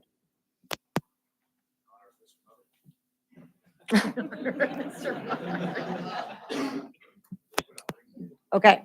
Okay, I just want to comment on Mr. Lawhead's beautiful photo that he took for the yearbook. So if nobody saw it, I would highly encourage you to look at his photograph in the middle school yearbook. If you didn't see it, maybe we can get it up on the board presentation one day. I mean, if you were willing to take it. Okay. That's fantastic. There you go. Okay. This brings us to number 16, other matters for board consideration and or action. Does any member on the board have anything they would like to add to 16A? Okay, seeing none. Okay, this brings us to our second opportunity on our agenda to speak. The way that this works, we did have people sign in to speak, so they will have the opportunity to go first. And then after those people have gone, please remember that all public comments will be limited to 5 minutes in length. Please state for the record your name and your affiliation to the school. So student, parent, and your township. If you are comfortable giving your address, you're welcome to do that. If you are not comfortable giving your address, then you, of course, if you would just let us know your township. So those that have signed in to speak. So the very first is a piece of paper that says Southwest Seniors, plural. And then it says, I wish to address the following subject: graduation. So I am unsure if you have all elected someone to speak for you or if you're going to come up one at a time, but I just have seniors. And then there are other people that have asked to speak as well. So Dr. Dalton, in your professional opinion, should those who did individual go first? I mean, this is hard, there's no, yeah, I don't care. You can ask who's gonna speak on Okay. them. Yeah, right, like whoever signed up to do it. Okay, so Whoever you wanna whoever's put. handwriting says Southwest Seniors and wrote graduation, if you would like to be the person to address in reference to this piece of paper, please come up.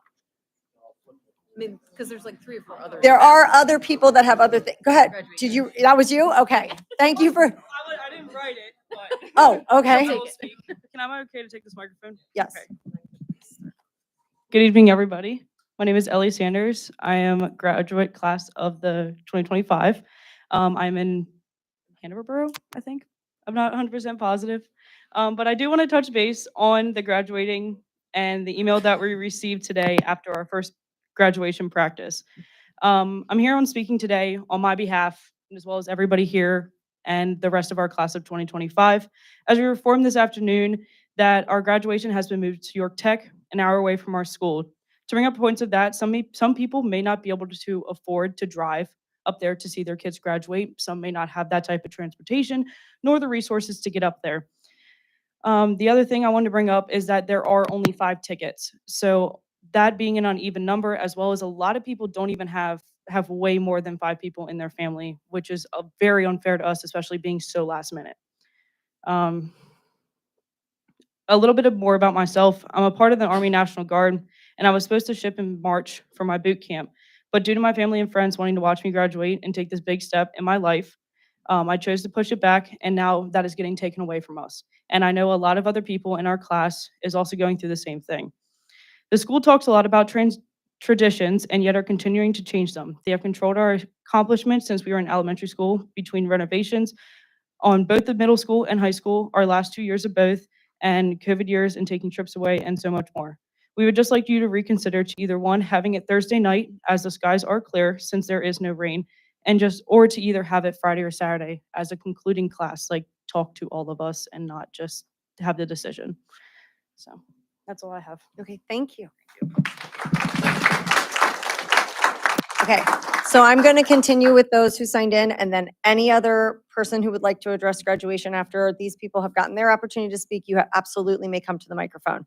Stephen S. Carr wishes to, Mr. Carr? Okay, Mr. Carr yielded his time. Miss Denise Bunty, she would like to address the subject of prayer.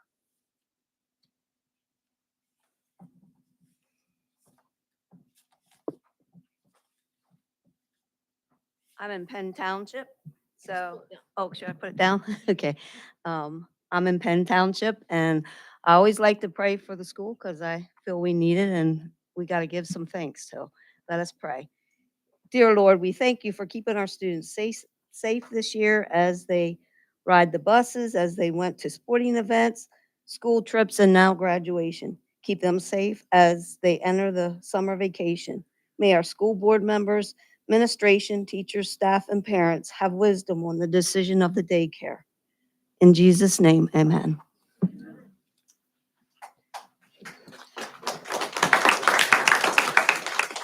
Mr. Aiden Caparola, I'm sorry if I butchered your last name, on the graduation reschedule. Hi, I'm Aiden Caparola, for any you don't know.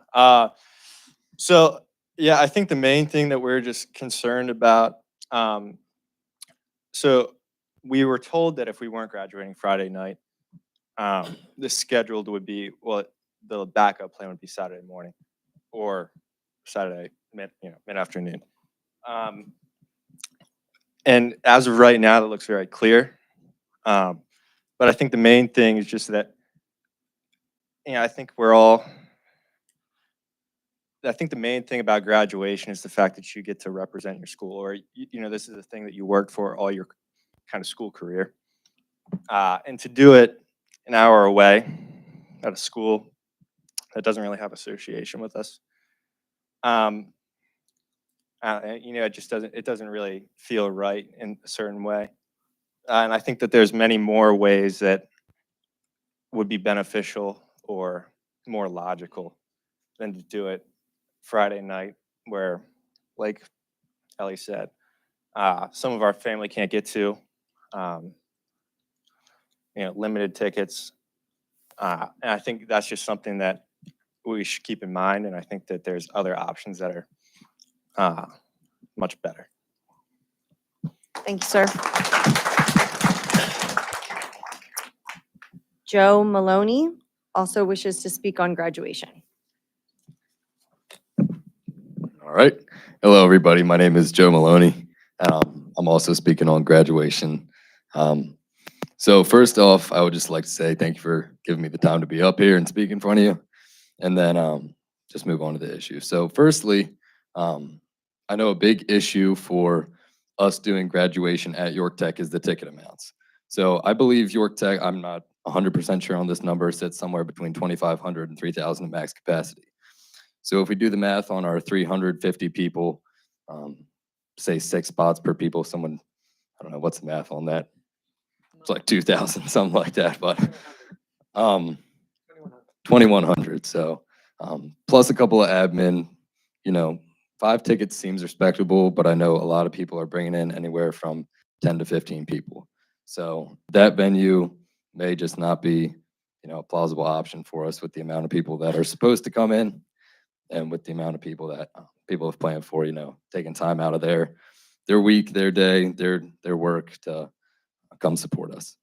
And then secondly, this option wasn't even presented to us throughout the year. If we would have known about going to York Tech and having this inside option on Friday night at York Tech instead of here as one of our options, that would have been a lot less, I think, frustrating to people. But because this option was presented very last minute, and because it was not the backup plan that was known about, and we had to have a meeting today about it, I just don't think that's out of our best character and the best look on our school district. And then thirdly, I would like to say Saturday morning, the weather's looking pretty clear. We have a 15 to 20% chance of rain for 10 a.m. Our stadium obviously holds enough seats for everybody to get there, everybody to be, to have an option that they had prepared for, that they should have prepared for. If you didn't prepare for that, I'm sorry, but you should have prepared for it. That was in an email that was sent out many times, and we've heard it here probably tonight from everybody else here. But yeah, I would just like to also ask why we didn't have, if I may ask the people on the board, why we didn't have this backup plan presented to us as a student body, and also to our family members, ahead of time. If our family members knew that we may be an hour away, like Ellie said, some people might not have the transportation to get everybody up there. Why that wasn't presented to us before today, the 2 days before graduation on grad practice day. So if anybody has an explanation they'd like to give on that, I'm sure everybody would like to hear it. I'm sure everybody would love to understand why. Thank you, sir.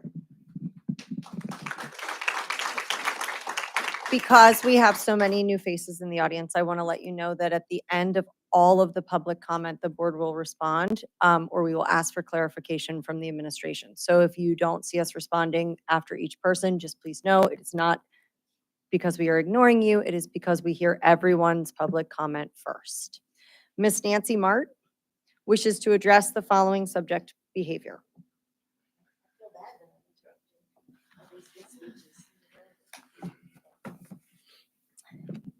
Bring this way down.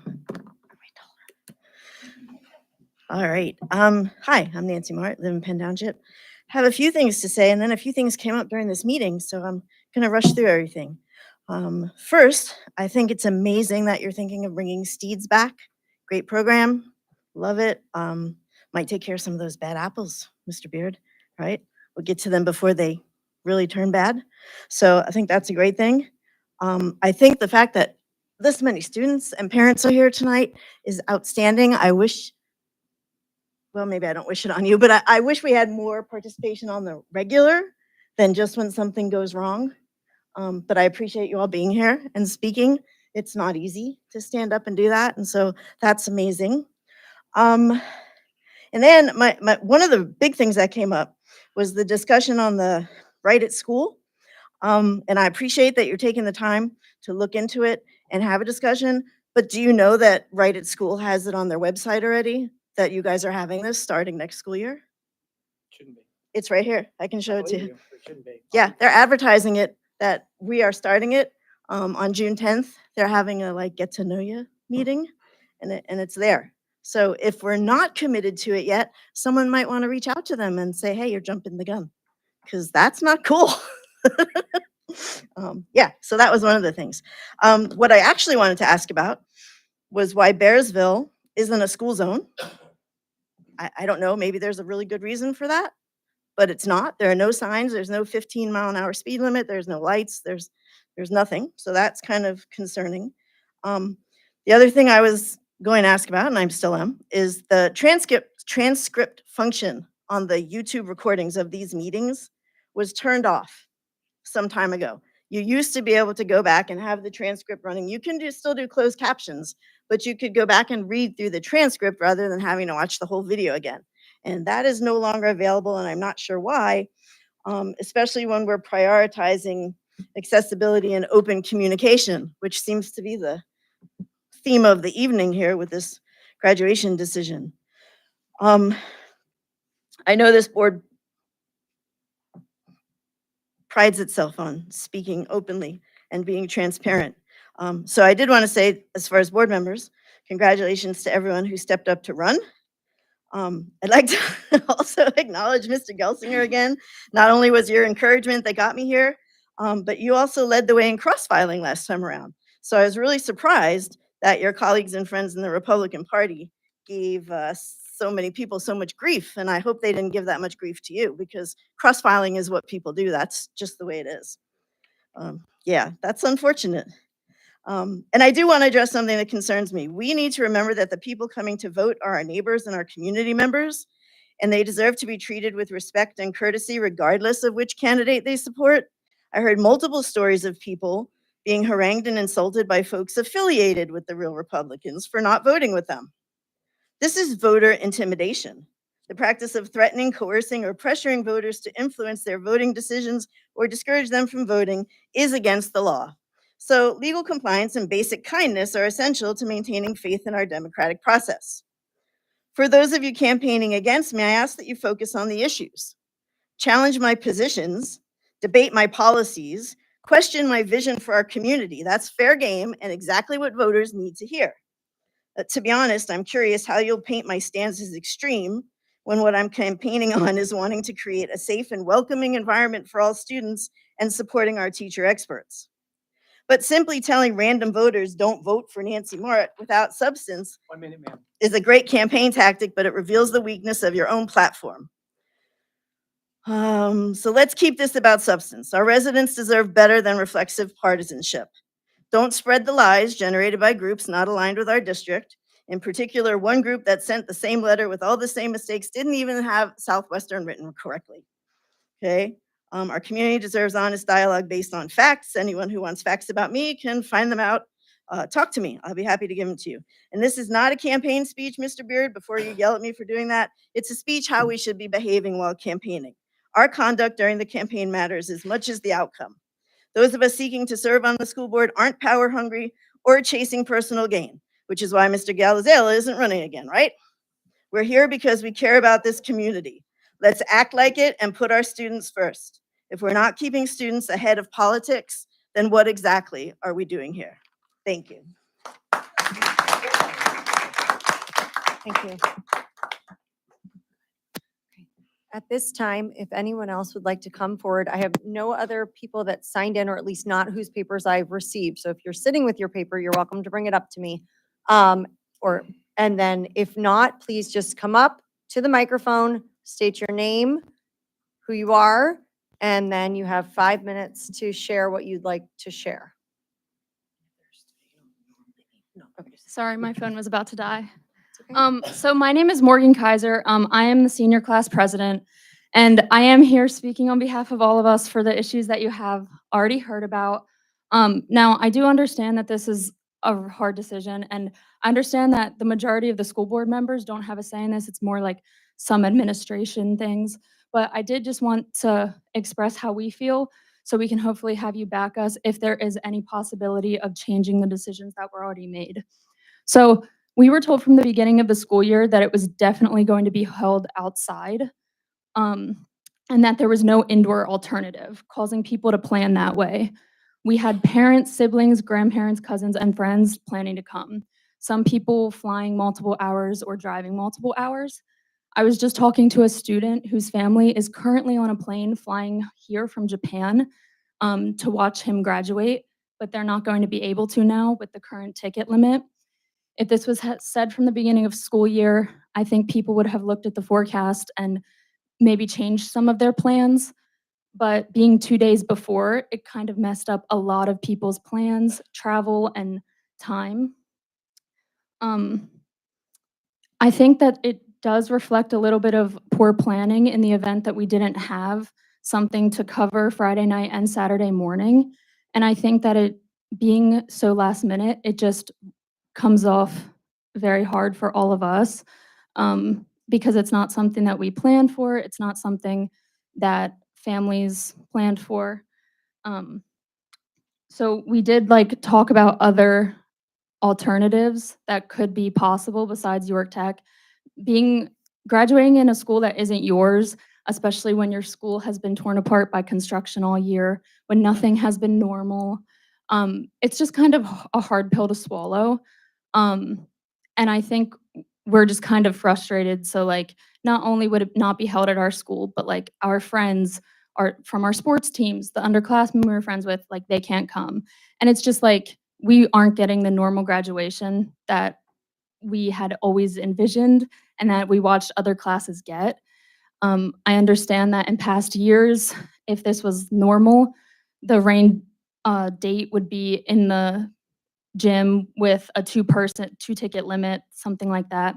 But again, having looked at the forecast, if that was an option, people wouldn't have planned for this. So being so last minute, it's just very difficult when we have been told since the beginning of school year that it was going to be definitely outside.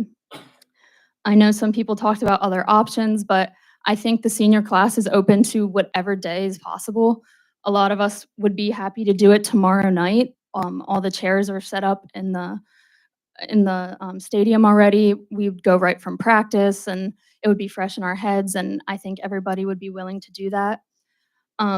Saturday morning, as other people said, the weather looks like it's clearing up, and that was the original backup plan. Saturday night is another option, I feel like, because the rain is supposed to slow down completely by Saturday night. There's forecasted no rain after 7 p.m. on Saturday night, and that's the day of the original backup plan. And I even know that Monday night, seniors said that they would drive home from senior week because they would rather do that than go, sorry, for most people, okay. Anyway, like drive there and go back, okay? But yes, that is like, yes. But I think that from people I've talked to, they said that is more important than having it inside. But I think that there are a lot of other options we can look at if it is possible to change it at this point, and it would mean a lot to us because it's really just disappointing. But thank you.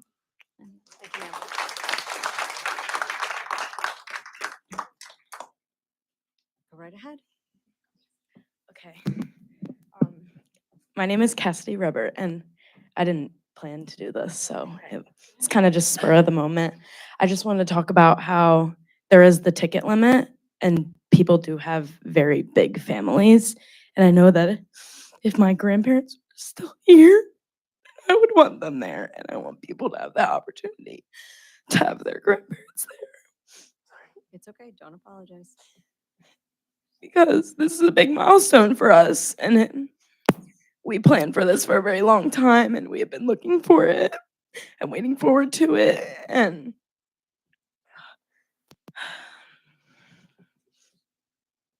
thank you. And we all just, I know there's a lot of people that want their families to be able to witness this for them. Thank you.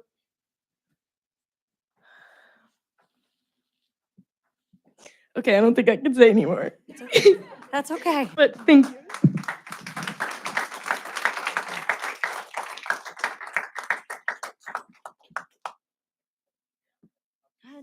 You can use your mic.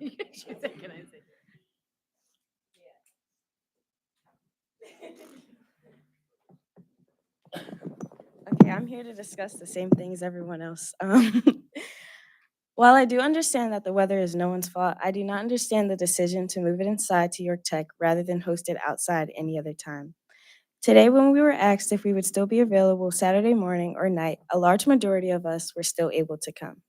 We have been notified months prior that our rain date would be Saturday still, which made us feel comfortable inviting our family out of state because we would not need the tickets. While I know it is predicted to rain Saturday morning, we were also asked about Saturday night, which seems like the most reasonable option. Many of us have family flying in, booking rooms, and making arrangements to celebrate our major achievements. However, many of us are left disappointed by the decision to move graduation inside, where we are limited to who gets to support us. Many of us are disappointed because the rain date was ignored due to a possibility. In my situation, my parents make up 4 tickets alone. The reason many of us here are not asking solely for more tickets, but rather a time to hold graduation outside, is because even with a few more tickets, a lot of us are still missing out a family who helped us reach this point. Although there's nothing we can do about the weather, I hope we can strongly reconsider holding graduation inside and think about other possible dates such as Saturday night.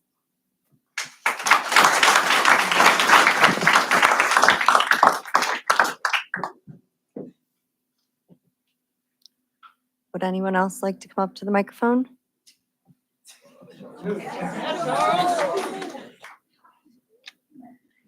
Oh, you don't need it. Oh, you fell down the street. I was like, am I reading it? Go right ahead, sir. Yeah, right. Charles Connors, West Manheim Township. I don't think I need to introduce myself, but I'm doing it anyway. Good evening. I wasn't initially planning to speak at this, but everyone told me I should. Unsurprisingly, I'm here to talk about the graduation ceremony. I understand that most of this is out of the direct control and influence of the board, but one person at this table has a lot of influence on this decision, to my understanding. As you're aware, a lot of people are upset about moving the ceremony to York Tech. People are mad that the 5 tickets aren't enough for their families, and others that they can't come to see their friends graduate. And as someone who did that the past 2 years myself, me too. I said back in March that having the backup 15 hours later was a bad idea for this exact reason. And surely enough, that's where we are now. Baltimore County schools already do this. Hold it in an arena, give everyone X amount of tickets. But they also know to plan for that. We don't. Thank God I told my mom repeatedly not to invite anyone to graduation.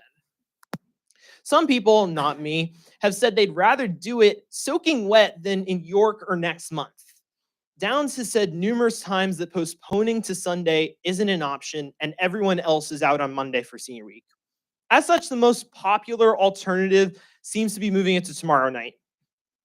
Out of the 24 people I asked, including 19 seniors, only 3 were against the proposal. Here's some notes that 3 of my good friends sent me to send along. Andrea said that, quote, "We should do it on Thursday because the weather is nice. Yes, some people will miss it. However, more people would miss on Friday due to the shortage of tickets. I believe that we should graduate from our own school. This is not the students' fault. This is the school board's fault for putting us through 2 renovations, and now we can't graduate at home due to the renovations." End quote. Further, she said that the drive is inconvenient for students, family, and friends for the little that can attend. Lexi said that, quote, "This late of a decision, people have family coming from all over that 5 tickets isn't enough," end quote. Weston said that, quote, "I just think the guest limit sucks when it wasn't something everyone was originally planning on," end quote. His grandparents were planning to come in from Kentucky for this, but can't because of the guest limit. On this account, I am asking Dr. Burkhart and Dr. Downs to move graduation from Friday night to tomorrow night. Look, I'm used to having to change major plans at the 11th hour. For God's sake, the first day of COVID lockdowns was on my birthday. But every time I argue something so passionately before this board, it's because I don't want to repeat a bad experience I've had in the past. Thank you for listening, and thank you, members of the board, for voting to let us graduate. I really appreciate it after all these months of bothering you. Have a good night.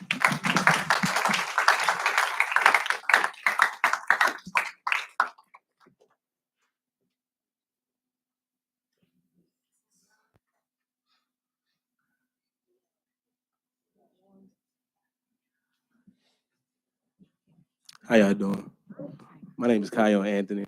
I don't know what township I'm in, but I'm 139 Nobby Hook Drive if you want to stop by and see me. But I believe everybody here had a great speech. I believe everybody said what they needed to say, so I don't want to come up here and just repeat and talk y'all head off, but only emphasize. You only graduate high school once. And I believe everybody here specifically just wants to do it at home. I specifically came here my junior year, so I don't want to say Southwestern isn't home, but it's a new home. And even with this being a new home, I would like to graduate in my new home. So yeah, I came up here off the fly. It felt like it was in a moment, but I think everybody here just really wants to graduate at Southwestern High School, no matter No matter if that's in the rain or no matter if that's 10 a.m., we don't really care. We just want to be at home. And we just really felt like telling us to be at York was very inconsiderate, if we're being 100. It was very inconsiderate. And 5 tickets don't even sound right to me. I'm sorry. It don't. My mama got 5 kids. Like, but in all seriousness though, like, we want to be at home. And I do appreciate y'all for listening to me and holding this meeting. I mean, y'all always hold this meeting, but y'all always hold this meeting, but just listening to everybody who's here, and we greatly appreciate it.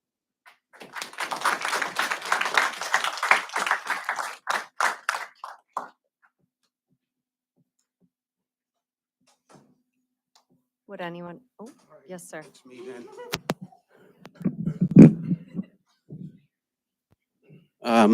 Well, let me start with this. My name is Dan Ellenberger. I am a resident. I am a taxpayer. I am also an employee of this school, of the school department, or whatever you want to call it. I'm not going to talk on behalf of the students because my daughter told me I cannot do that. So this is on behalf of the parents that are here, us parents, because I'm not familiar with how the school board works. I read it in the newspaper quite a bit, but I'm not familiar with how it's supposed to work. And what I would like to know is, one, why was the decision made so late? Why was there not a backup plan? And if there was a backup plan, why wasn't that backup plan communicated? But the more so is I just wanted to express the parents' disgust with what has happened with this graduation, because we all saw it coming too. We could read the writing on the walls. And the disgust is that when they got out of when they were in middle school, their building was under construction. When they got to the high school, they were educated in that high school for 2 years, and then that from the time they got out last year till now, that school's been under construction again.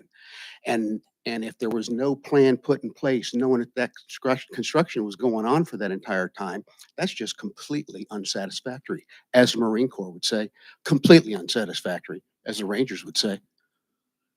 You cannot operate like that, and you can't make us parents deal with all of our family members and all of our friends and tell them that, no, we can't do this now because our school board or whomever you delegated that authority to, because I don't know how that works either, but that whoever was supposed to make that decision, it fell. They dropped it. They dropped the ball. I think that's a high price for these kids and us parents to pay. So I'd like to know how all that transpired and how we got to where we are now. If you could answer that when the time comes. And thank you.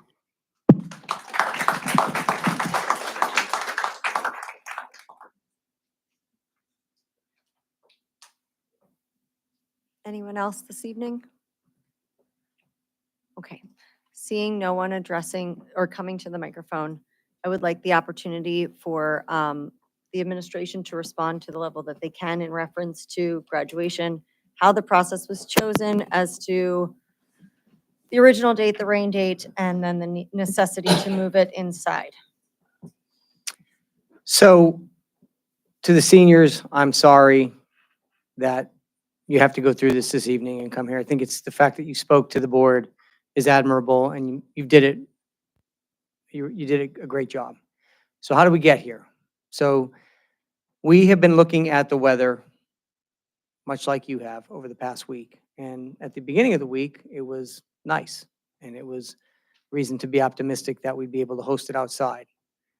As the week progressed, the weather deteriorated, and we looked at this evening into Friday. Friday is, I think last I checked, it was well over 60% chance. It may have changed since then.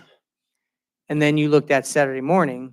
Saturday morning had an equal percentage, but then it was coupled with, if I remember the last time we checked, and Dr. Downs helped me with this, I think it was thunderstorms were a possibility, which create a different level of danger when we're in an open field. So it may have changed. I'm just telling you when we were looking at the decision. So then we come to the fact that a lot of you are telling us that 5 tickets is not enough. And I understand that. I know that's not enough. It wouldn't be enough for my family either. However, we also have a lot of families that have people who travel and plan to leave on Saturday. We've also been advised that some kids leave for different things on Saturday, so that's why it was Saturday morning. When Dr. Downs asked who was available Saturday night, there were, I wouldn't say it was a significant number of students who weren't available, but there was a handful, maybe a little more. And so we started to think about, could we do it in these buildings? So if you take 350 students and we limit it to 2 tickets per student, that's 700 people. There is not a room in this district that can house 700 people, much less in addition to the 350 graduates. So then we started to think about what's local. Where could we go? As you know, many of the districts around us also graduate this weekend. So their gyms are going to be used for their graduation. Unfortunately, we do not have one. So then we expanded our search a little further and said, what's close enough? Granted, it's not local, we understand that, but what's big enough to hold us? And we thought about 2 different places. One was not an option because of parking and because of the condition of the building, and the other was York Tech. So I reached out to York Tech and I said, can you accommodate a graduation if we have to move it to the interior? They said, yes, we can. Someone quoted 20, did you say 2,500? Yeah. And that's, I was told 2,066. That's why we have the 5 ticket limit. There obviously would be a little room for overflow, and it could house 500 students on the floor in addition to the students to faculty. So then we started to look at, can we live stream it? And we can live stream it. And I understand live stream is not the same as being in person. I understand that. I also recognize that it's not your school. But in an effort to accommodate the people who've made plans for it to happen tomorrow night or Saturday morning, which Saturday morning did not appear to be an option, we made the decision to go with Friday night at York Tech. I knew very well that this would upset a lot of people, and it has upset me, to be honest with you, because I would prefer to do it in the corral as well. However, based on the timeline that we have and the weather report we had at that time, that is the decision that we made. Dr. Downs and I worked with Mr. Osborne to see what options do we have here on campus. And honestly, ladies and gentlemen, there are none. And so that's how we came to that decision. Unless you go to Saturday morning, we run the risk, and if it's canceled, then it would have to possibly go to Saturday night. But I can tell you there's a lot of faculty and other people who are involved with it who are making plans to leave after graduation on Saturday and will not be here. So we have to be mindful of their plans as well. Dr. Downs, you have anything to add? Yeah, I too want to apologize to the students. This is not what we want. I'll turn around because it feels weird that I'm talking to you guys, but this is not what we want. You know that. I mean, I'd love to be in the stadium. No one wants a commencement in the gym. But please understand a couple things. If our gym was even normal, like this year, there wasn't a renovation, we still only give people 5 tickets. And that's every year. Okay. So every year we always announce to seniors, if it's raining, we're inside, 5 tickets. So the 5 tickets, luckily we found a gym that could accommodate 2,000 folks. So we could still do 5 tickets. Even if we didn't have the renovation, looking at Friday night, if it was a normal year, we would still be inside. We would be inside our gym, yes, but we would be inside and everybody would still get 5 tickets. I know it's not ideal. I get it. You know, my nieces graduated several years ago from another school district and I couldn't go see them. I had to watch the live stream because my brother and my sister-in-law could only get so many tickets. And my parents went and my sister-in-law's parents went. So I totally understand the inconvenience it puts on families. I completely get that. And please understand, as Dr. Burkhardt said, this is not an easy decision. No one wants to have our, seniors not have their entire families there and things like that. But when we look around, there is no place in this district where you saw today at practice, we put 350 students in that middle school gym. There would be no room. I mean, you folks would probably get 2 tickets for people to come in and see it. And that's really the only other gym that would be a good size in the district that we could do that. So it's not the decision that I think Dr. Burkhardt or any of us really is happy about, but the other flip side is too, you have a lot of families, like you said, traveling in. So if we said, hey, we're going to move it to Monday, there's a lot of seniors that raised their hand today and said, nope, I'm not going to be here on Monday. Okay. And I'm sure there's a lot of folks that are coming in from out of town that are saying the same. I didn't intend to stay till the following Monday because of work or whatever that is. So it's never an easy decision, and it's definitely not something that we're pleased about. But we did feel when we met today that it was at least the option to stick with the initial timeline of saying it would be Friday night at 7 PM. Saturday, I'm sitting back there the whole time looking at WeatherBug, all day long, thunderstorm, thunderstorm, rain, thunderstorm, thunderstorm. We definitely can't have commencement when it's thunderstorming. And Friday night's a complete, according to what I was looking at back there, it's rain, rain, rain on Friday evening. So it's a very difficult decision. And if we said, I heard a lot of you say, do it tomorrow night.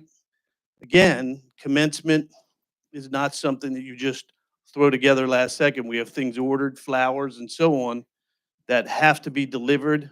And there's a lot of things that have to happen for commencement that staff members, people involved, and some families, like you said, are traveling in from out of town. They wouldn't even be here tomorrow night. So that's another thing to factor. So just wanted to kind of let everybody understand that it's a tough decision all around.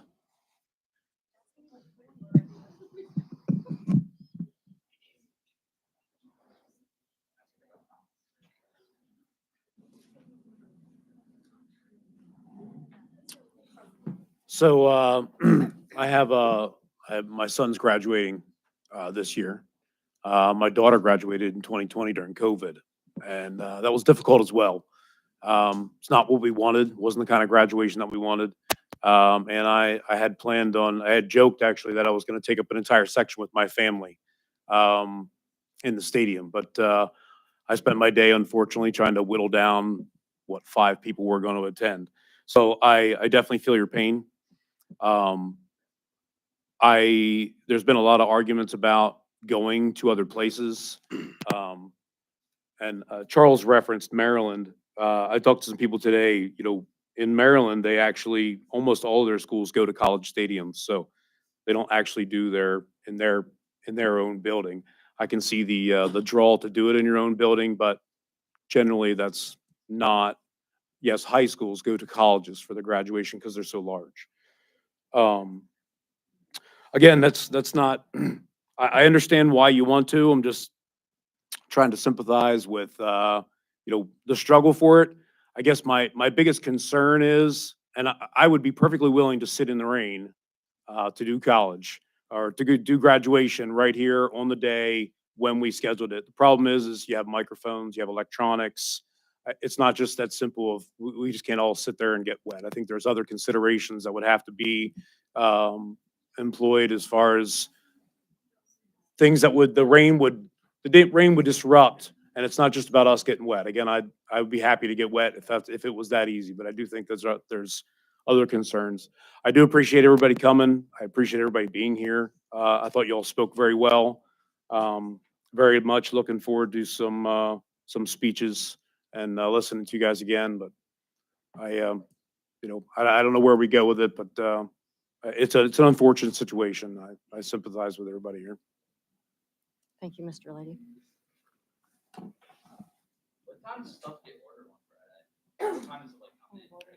Sir, if you would like to speak, please come on up to the mic for us.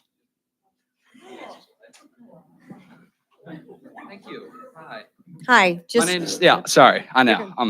It's okay. Oh, hi, live stream. My name's Noah Harner. I live in Park Hills area, and I've been hearing about this all day. I actually emailed you earlier, if you remember. Yeah, Noah Harner. Okay, just Okay, talk to us. sorry. As you know, this is all last minute. People work, people have stuff they got to do. Tomorrow we have to drive an hour up. And even if you provide transportation, what if you got work at 2:30, your boss decides, hey, you're fired. That's your job. You lose that job. Some people need that, especially lower income families, because that happens. I've seen it all around Hanover, especially Hanover. Not as much some areas, but very some. And if it's last minute, why can't the stadium be last minute? Why does it have to be, let's go to York Tech? We all had the option in 8th grade to go to York Tech. And obviously we're here. We said no, we don't want to go there. We want to come here. Because a lot of people, families, The Ellenbergers, they've been here. This is their home. This is some people, this is their life. Is Southwest. And I've noticed Southwest of the 4 years I've been here, it's a lot about tradition. Tradition, tradition, tradition. It's always been about that. Why now? Why? Just because a little rain, we got to cancel everything and be like, all right, tradition out the door. York Tech, here we come. And I get it's hard. It's hard for everyone. Shut up. But it's hard for everyone. And it is. But it's like, why not at least make leeway? Why not be like, hey, let's play it by ear. We have tomorrow. If they want to practice there tomorrow, we can do that. That's only chairs. We practice the handshakes and the smiling and the fake flowers. But then why can we not play that by ear? But like, hey, all of a sudden, Friday's clear, looking great. Or Saturday morning, looks great. I know a lot of people this morning said, Saturday morning, a lot of people won't be there Saturday. A lot of people don't leave till Sunday. They just want Saturday to pack. I have to pack on Saturday because I'm late. I don't, I'm late with stuff. So it's kind of like, why can't we just play that by ear? But then, all of a sudden we got to decide, hey, we're doing this. This is it. Even though we're playing this by ear the whole week, And it's hard, especially for a lot of us, because balance, I've been listening. I've been working. I just got off work. I was out on the clock actually here listening because I thought it'd be quicker, but I was close. Anyways, but it was like I was listening to them. They're all saying the same thing. But it's like, everyone wants family here. I know a friend of mine, brother came from Texas all the way here to watch her graduate. Now just has to watch from a screen possibly if I don't give her that extra ticket because we talked about it. She came to me about that. That really hurts because imagine it was anyone else. Imagine it was your mother or brother or something, anyone here. Or imagine the face you got to tell your great-grandparents that are like in their 90s. That may not make it to next year. Or when you graduate college, graduate the Army. You'll be like, hey, you got to watch me from a little screen. A lot of them don't have little screens. They got flip phones. Do you want to tell them? Do you want to tell them that, hey, you're not going to watch your great-grandson or your grandson graduate? And then who's going to tell them? Who's going to tell me when they die? And they won't be able to watch me graduate. Are you? Is he? No one is. You're going to forget it. Go next year, 2026. Here we go. So think about now, not the future. Not like, oh, let's play it by ear. Don't just put like a memo or like a message out like 3 hours before. And I get it sucks and it's hard for you guys. And I understand. Thank you for letting us talk and not just shoving us out the door, but like, sorry, that's it. But just think. We're all adults. Everyone here is an adult. You're supposed to think and talk about stuff. So I'd like you to talk and think and just do something, please. Thank you.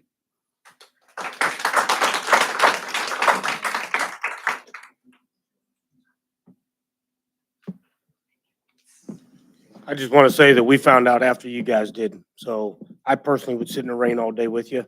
I don't know how your 90-some-year-old grandparents or great-grandparents would feel about that, but I think the staff is coming up with a great plan. And then I can't go remiss without mentioning the comments made by Nancy Mart either. I try to keep politics out of this boardroom, but I'll encourage anybody to run for a board seat. Just because I encourage you to run for a board seat does not mean that I support you earning a board seat. And yes, I cross-filed, and yes, my friends harassed me about it.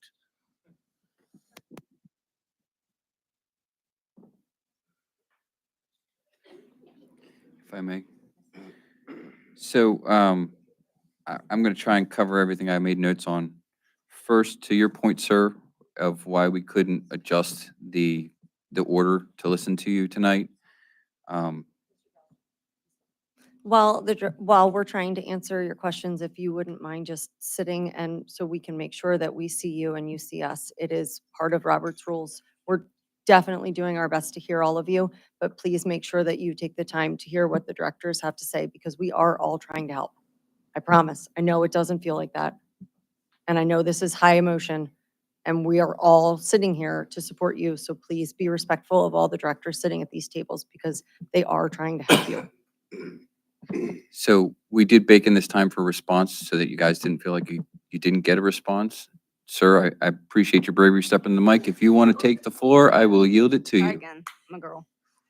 Okay. All right. My name is Grace Norris. I'm the former class president. I'm a little confused on why you said there's thunderstorms Friday night. Where do you currently live? Oh, Manheim Township, Student. if that matters. Okay. You said there's thunderstorms Friday night. I don't know why you'd have everyone drive 40 minutes to York for that. If I wanted to graduate at York Tech, I would have applied to York Tech. I would like to warn you of a possible boycott to grad practice and our class picture tomorrow. So that's it.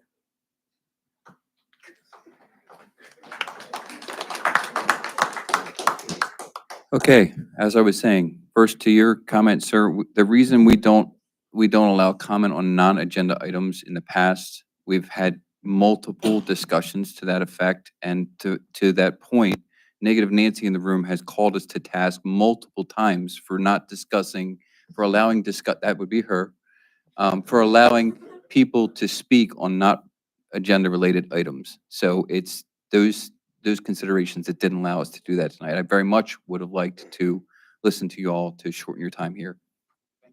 To clear up some other things, the board was made aware of this at 11:11 today when we got a group text, okay? So that's when we were made aware that Dr. Burkhart has very clearly scrambled to find a rain location, okay?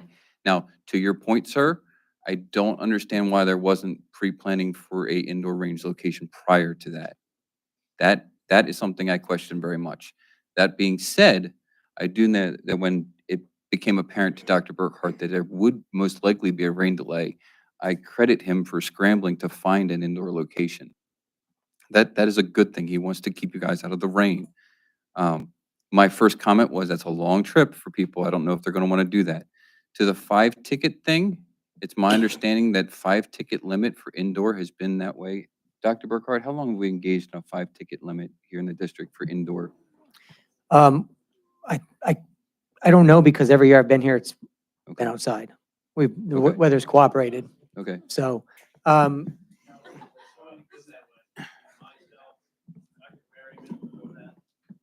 Okay, it's always been that way.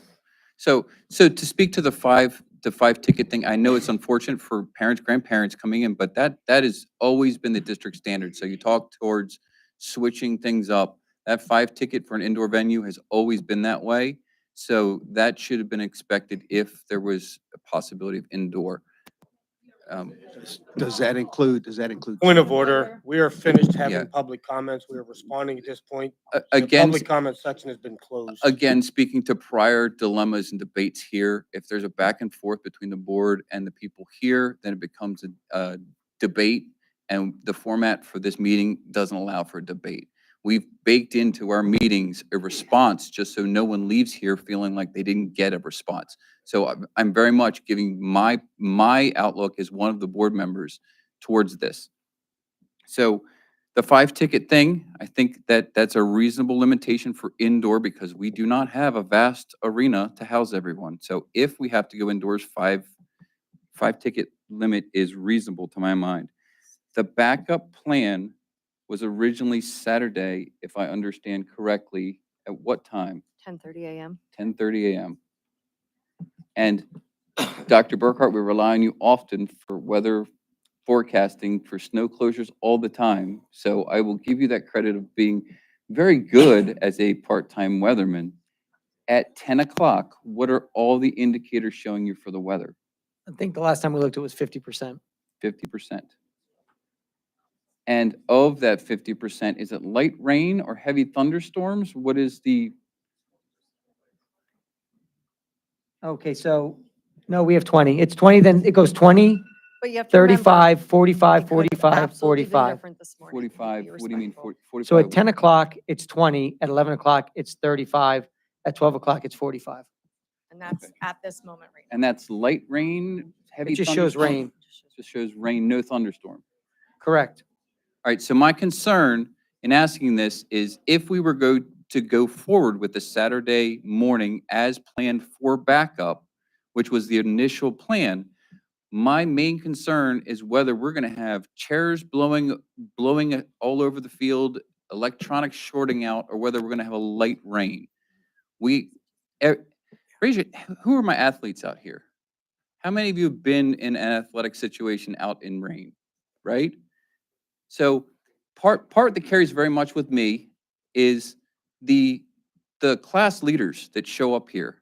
They put in time, so I very much rely on them speaking up. So Trinia, Charles, and Ms. Kaiser and Ms. Norris is past president, is that right? So that carries weight with me as far as the survey. You're speaking for your class. You've put the time in to be heard, and I'm hearing you. I think hearing what I'm hearing from your class leaders is you want to go forward with the rain date on Saturday instead of York Tech. But, and poll of hands raised, so this is not a debate. How many are stating that to the board today? Okay, all right. And obviously, this is not the full class that we're taking a poll of here, but these are the people that showed up here tonight, and some of you have put the time in to be heard. So that carries weight for this board member. And to that effect, I'm for going forward with the Saturday rain date as planned.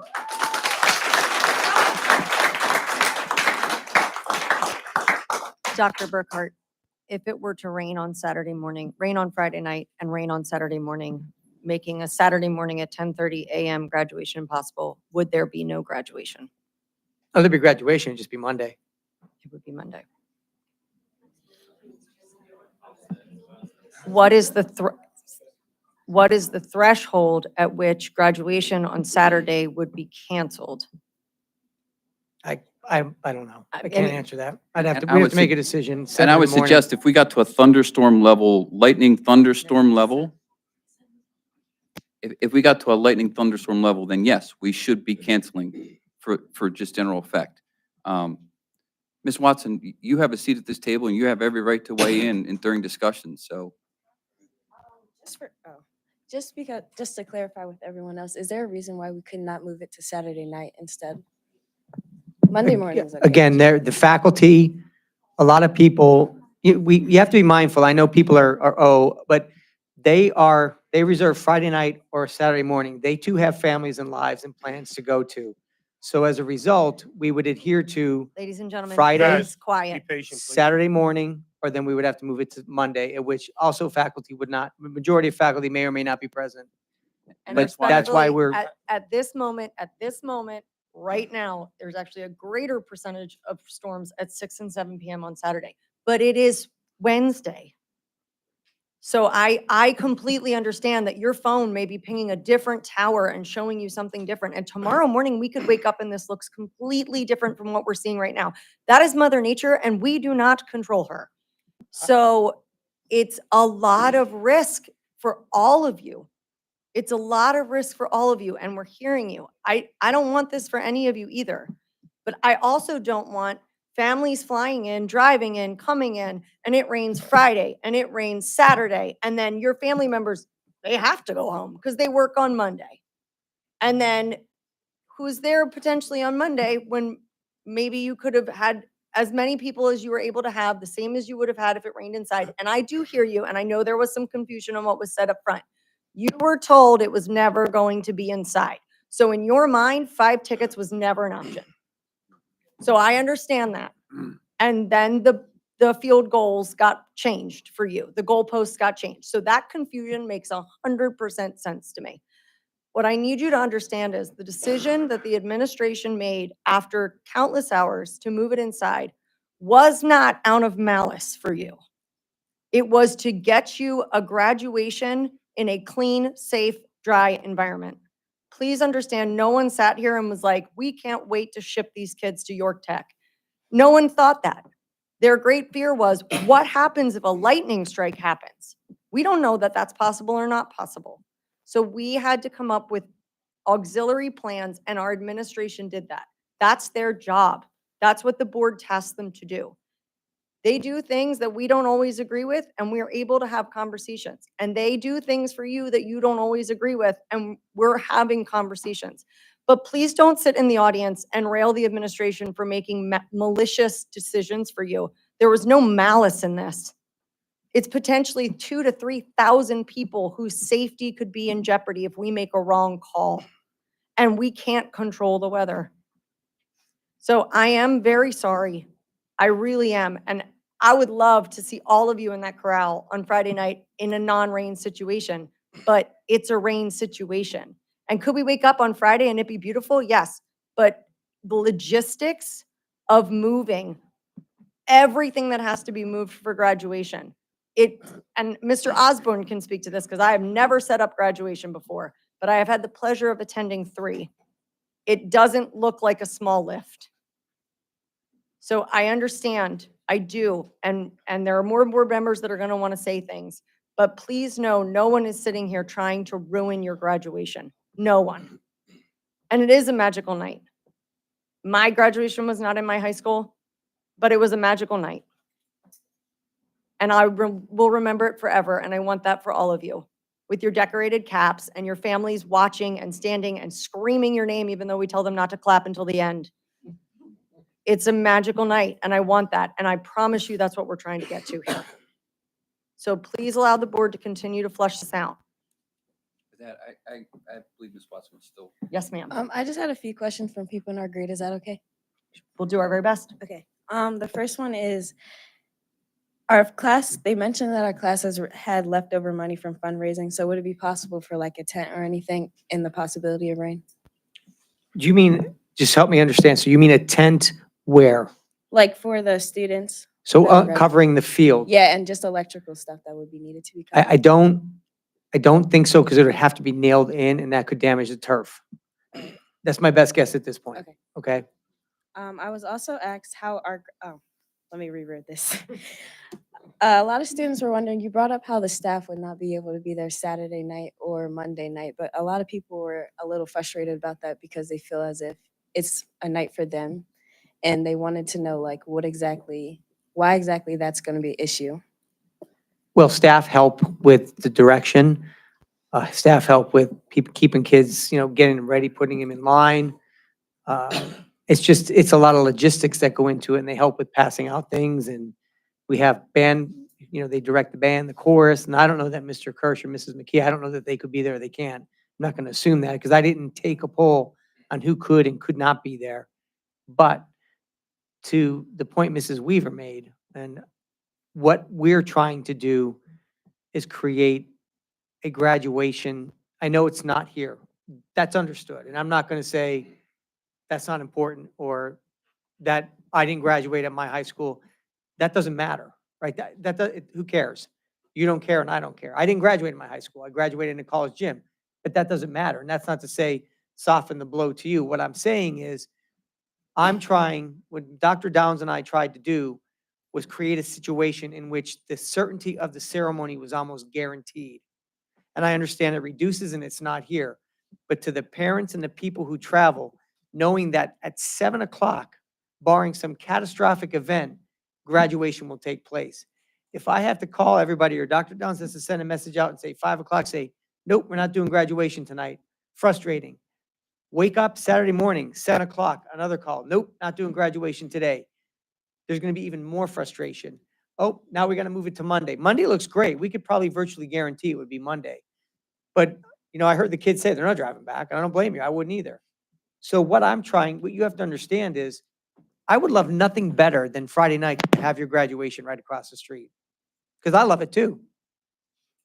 But what I'm trying to do with Dr. Downs and what we're trying to do is make sure that your graduation happens. And right now, Mother Nature is not cooperating. And that's what I am trying to avoid. A 5 o'clock call, a 7 a.m. call, and moving it to Monday. And grandma and grandpa have to travel back to wherever they go, and they're frustrated. And that is what we're trying to avoid.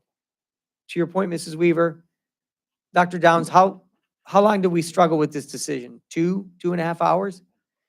And so it's not taken lightly. I hear you. I mean that. I hear you. But please hear me when I tell you, I want your graduation to happen.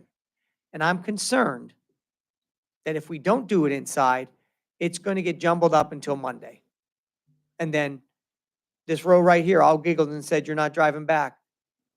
You're going to come back. Your parents are going to make you. I know I would. And then you're going to be upset with me then too. So I just want you to know that we do hear you and we do care. I swear to you, we care. This is not an easy decision. But in the interest of making sure there's certainty to a very uncertain weekend, that's what we're trying to achieve. We really are. So other questions? A lot of people were just wondering why Thursday's not an option completely. Honestly, I think the issue would be with flowers.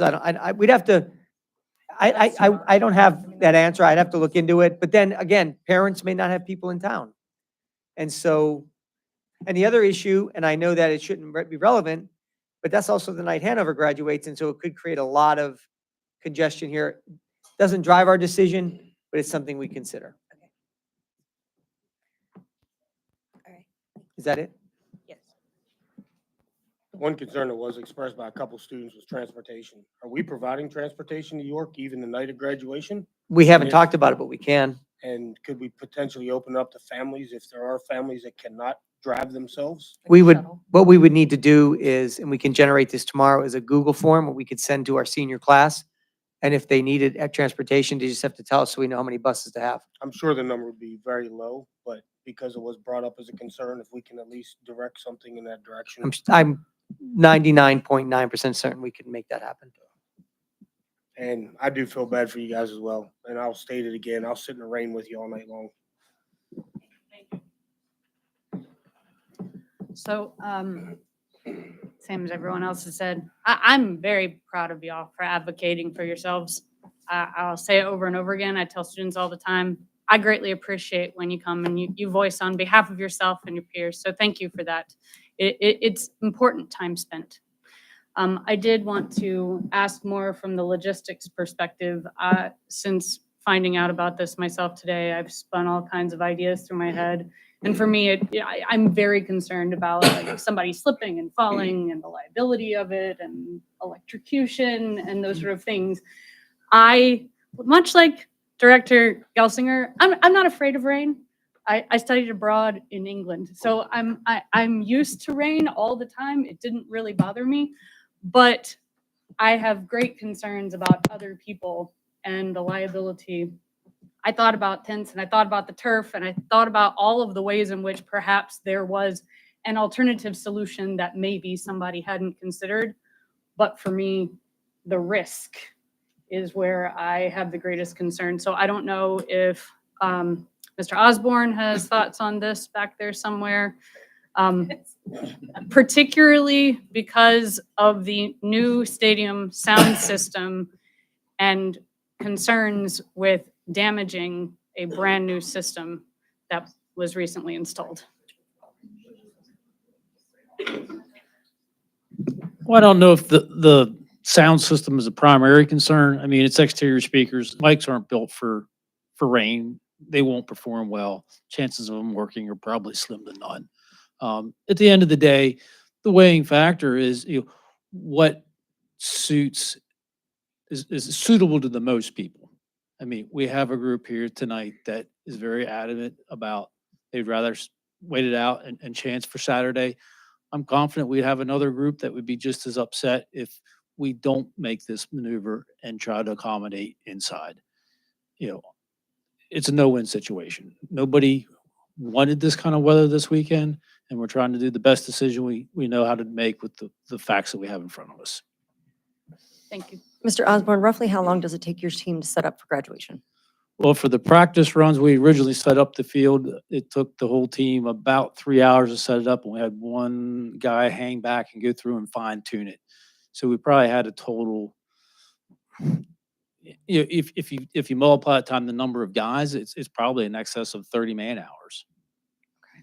Are we providing anything with the move to York Tech? Are we, as a district, providing anything at York Tech? Are we taking our equipment, our chairs, any of those types of things? We are taking our chairs and some incidentals, but York Tech very graciously has a wonderful setup in their new field house that they're willing to allow us to use.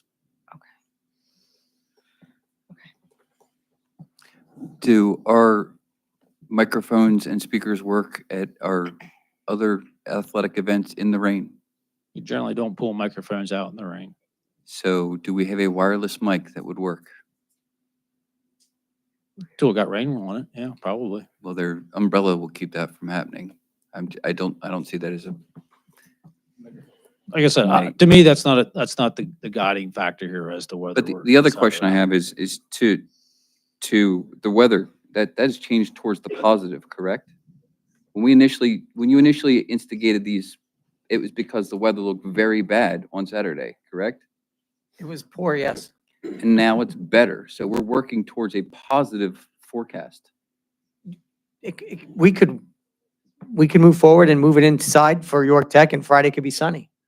Right, and that's exactly my point. My But point that is, point, 30 they- 30 man hours, we can't set the stadium back up. all the rearranging we're doing, that's because we're choosing to. If we went with the original plan for Saturday and got rained out, I would venture to say 80% of the people that attended would be like, it got rained out. That's not on the district. And if they had to go to Monday, they'd make arrangements for whoever could. But that adjustment would happen because of the weather, not because of the district. That's why I say we go with the original backup plan, because everyone was made aware of that. It's not last minute.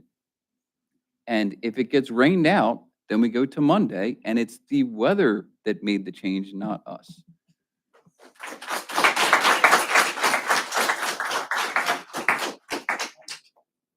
If that's what the board wants, that's what we'll do. I'm just one. That's where I'm. I mean, I'm the on this. administration made their recommendation, and if the board feels it's more appropriate to do it through Saturday, and if it has to be moved to Monday, that we'll work in that direction. Just please let us know tonight, so Mr.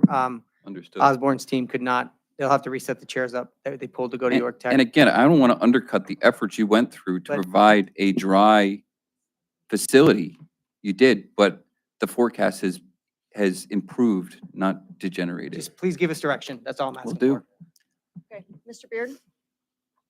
I'm happy with Dr. Burkhart's plan because his responsibility is to plan an event that is certain and is safe.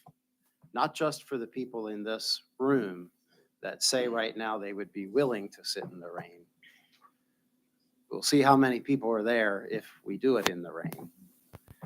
But Dr. Burkhart's responsibility is to establish a ceremony that is certain and is safe. And I think he's done that. I appreciate the comments from everyone. It's great that you came here to offer your thoughts, your complaints. But, you know, there's 40 or 50 people here right now that are not happy with the current plan. As Mr. Osborne partially stole my thunder. There's 50 other people that would be unhappy if it were held Saturday morning. There's 50 other people that would be unhappy if it was held on Monday. There's 50 other people that'd be unhappy if it was Friday night. The class leadership's here. Thank you. And I would also suggest that, you know, part of growing up and part of becoming an adult is we have to learn sometimes to accept the way things are. Unfortunately, we're in the middle of a renovation, so our gym's not available to us. And it's raining. It's been a cold and wet springtime.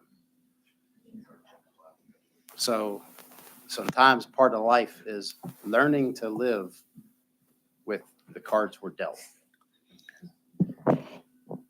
I'm going to go this way. Ms. Brennan? So I hate the fact that this is happening to you. I have had 3 kids graduate from Southwest, and I have one still at the high school who will graduate next year. He's a junior. My first child was in the gym due to rain. It was my very first kid graduating high school. I got those 5 tickets. I had people come from Georgia, where I'm from. Lots of family came from Georgia. Yes. And I also had kids at that time and a husband. And I'm like, okay, I have 5 tickets. Who am I picking?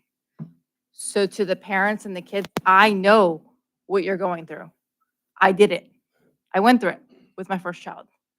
So that 5-ticket thing, as they said, has always been there because it was 12 years ago when she graduated. And it was a very last minute thing. The rain came out of nowhere and it wasn't planned and it just was the way it was. And let me tell you, that was in our gym and it was pretty sardine-ish. Because I mean, and that was with the 5 tickets, and that we were all very close, very close. So I get it. It's not ideal. Granted, we weren't at York Tech, but it's not ideal. As my other 2 kids, we were in the stadium. Obviously, it's more ideal. It's what everyone would want. And I think as a board, as parents, and as I was a parent, when my kids graduated beforehand, I get it. It was beautiful. We wanted to be out there. I don't think anyone, like they've said, wants you to be in another school's field house. It's 37 minutes away, not an hour. But they don't want that. I don't want that. If I could magically make the weather go away, I would, because I'm really over this rain. So please hear us and please hear me say I get it. And I'm really, really sorry. Really sorry. I've been there.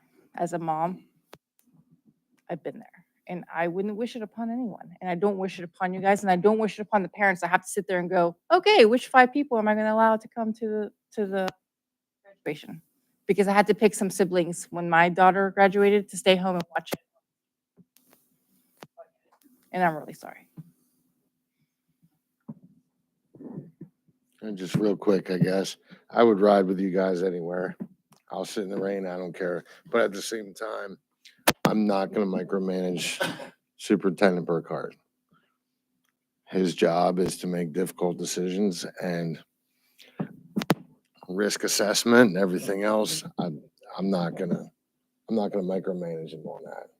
You know, I mean, gotta improvise, adapt, and overcome, right? That's what he did. So, I mean, I feel you guys. I'd sit outside with you too, but I'm not gonna second guess his decision on that because they're tasked with that. So that's kind of where I'm at on it. So hopefully everybody has a good time and a good learning experience, and that's where I see it right now. So I really appreciate you guys coming. Hopefully after the summer, whoever's still in town will come and talk some more because we need more people in here. And I'm sorry you guys had to hear political conversations during a board meeting, but we really appreciate you guys being here. So thank you for that too. Anyone else? Okay. Go ahead, sir. The only additional thing that I'd like to say is don't let this ruin your graduation. You know, I hope you can still make it a good night. Wait till you see the field house. It's a beautiful facility. It looks great. It's going to be a great evening if you can kind of let all this just go and go with it. Again, I don't want it either. I've had to make a lot of changes myself. It's unfortunate, but don't get hung up on it and let it ruin your evening.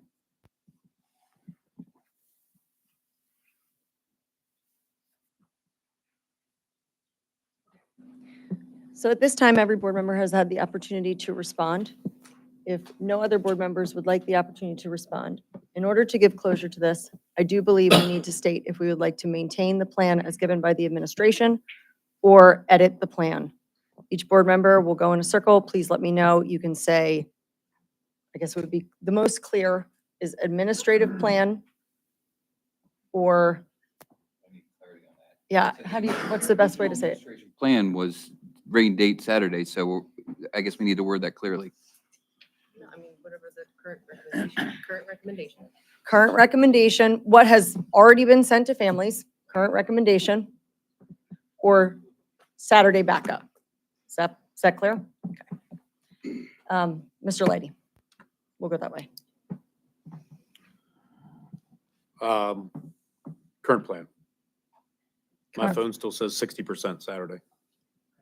Ms. Current- Brennan, Current plan. Mr. Smith.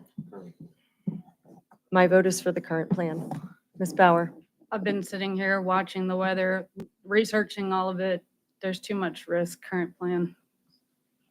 Mr. Gelsinger, I don't feel it's my place to vote on this. We have a superintendent for a reason, so I'm gonna allow him to make the decision. Okay. This is not a board matter, in my opinion. understood? The original plan for rain was Saturday and moved to Monday. Therefore, I'd like it to be That was the original rain Just making plan. sure. Yep. I would advocate for going with the Saturday as was originally communicated. Mr. Beard. I'm satisfied with the current plan. Thank you, sir. Okay. This moves us on to number 18, which is for the good of the order.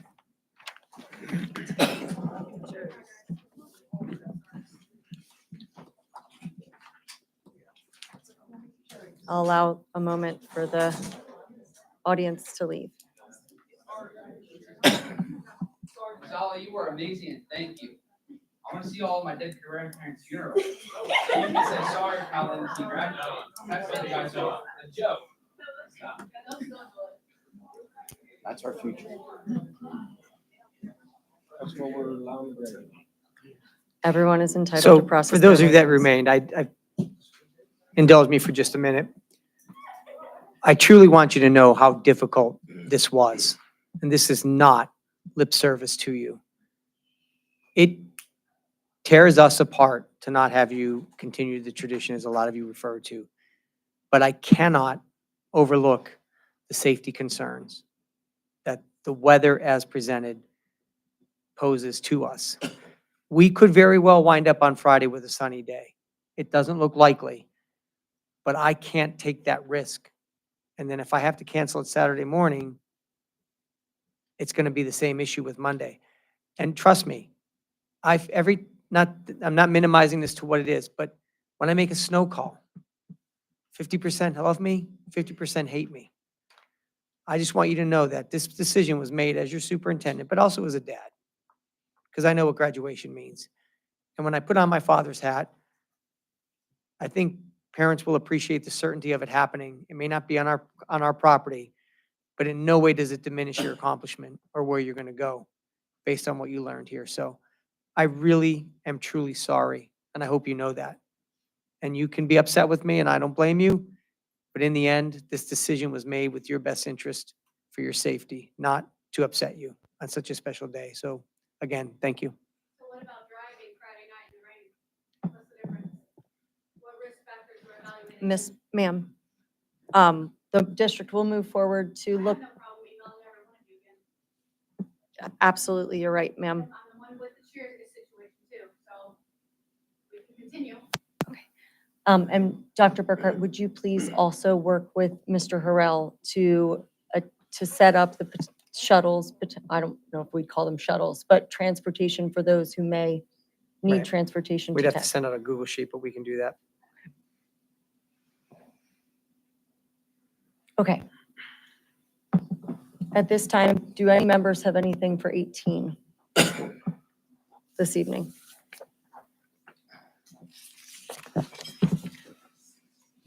Okay, I would, I do have one for the good of the order. Is that where we're at? yes, sir. I believe the Godfather offered to give us an exiting speech. Does he want to do so now? Okay. He's not quite finished yet. Okay. I would also like to echo what Dr. Burkhart said in his superintendent's report under 14D today. Tomorrow is the conclusion of our academic school year for grades K through 11. Our seniors have been finished. It has been a wonderful year at Southwestern. It is an absolute honor to sit in this chair and watch the educators educate our children, watch our administrators help to make these buildings run as smoothly as possible on a day-to-day basis. And I truly hope that our staff has a recuperative summer and are able to do things that they have been putting off because their nights and weekends are surrounded by curriculum. And for our administrators, who I know will be in our buildings because they do not get their summers off, I am hopeful that you are able to tackle projects that you have been waiting to be able to have time to do. So, and for our students, I hope that they have wonderful summers with their families and whatever that they plan to do. All right. With that, I'd like to entertain a motion to adjourn. I have a motion to adjourn. A second for Mr. Gelsinger. All in favor? Aye. Aye. Any opposed? Thank you. Meeting adjourned at 9:30 PM.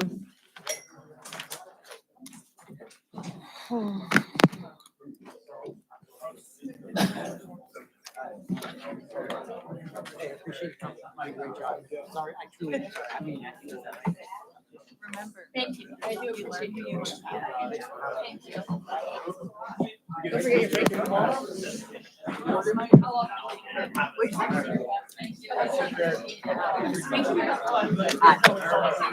Have a wonderful night. Oh, yeah.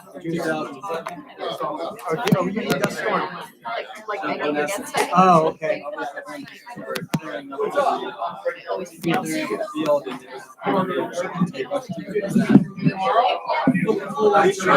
Yeah. Anybody else? That's why I yielded my time.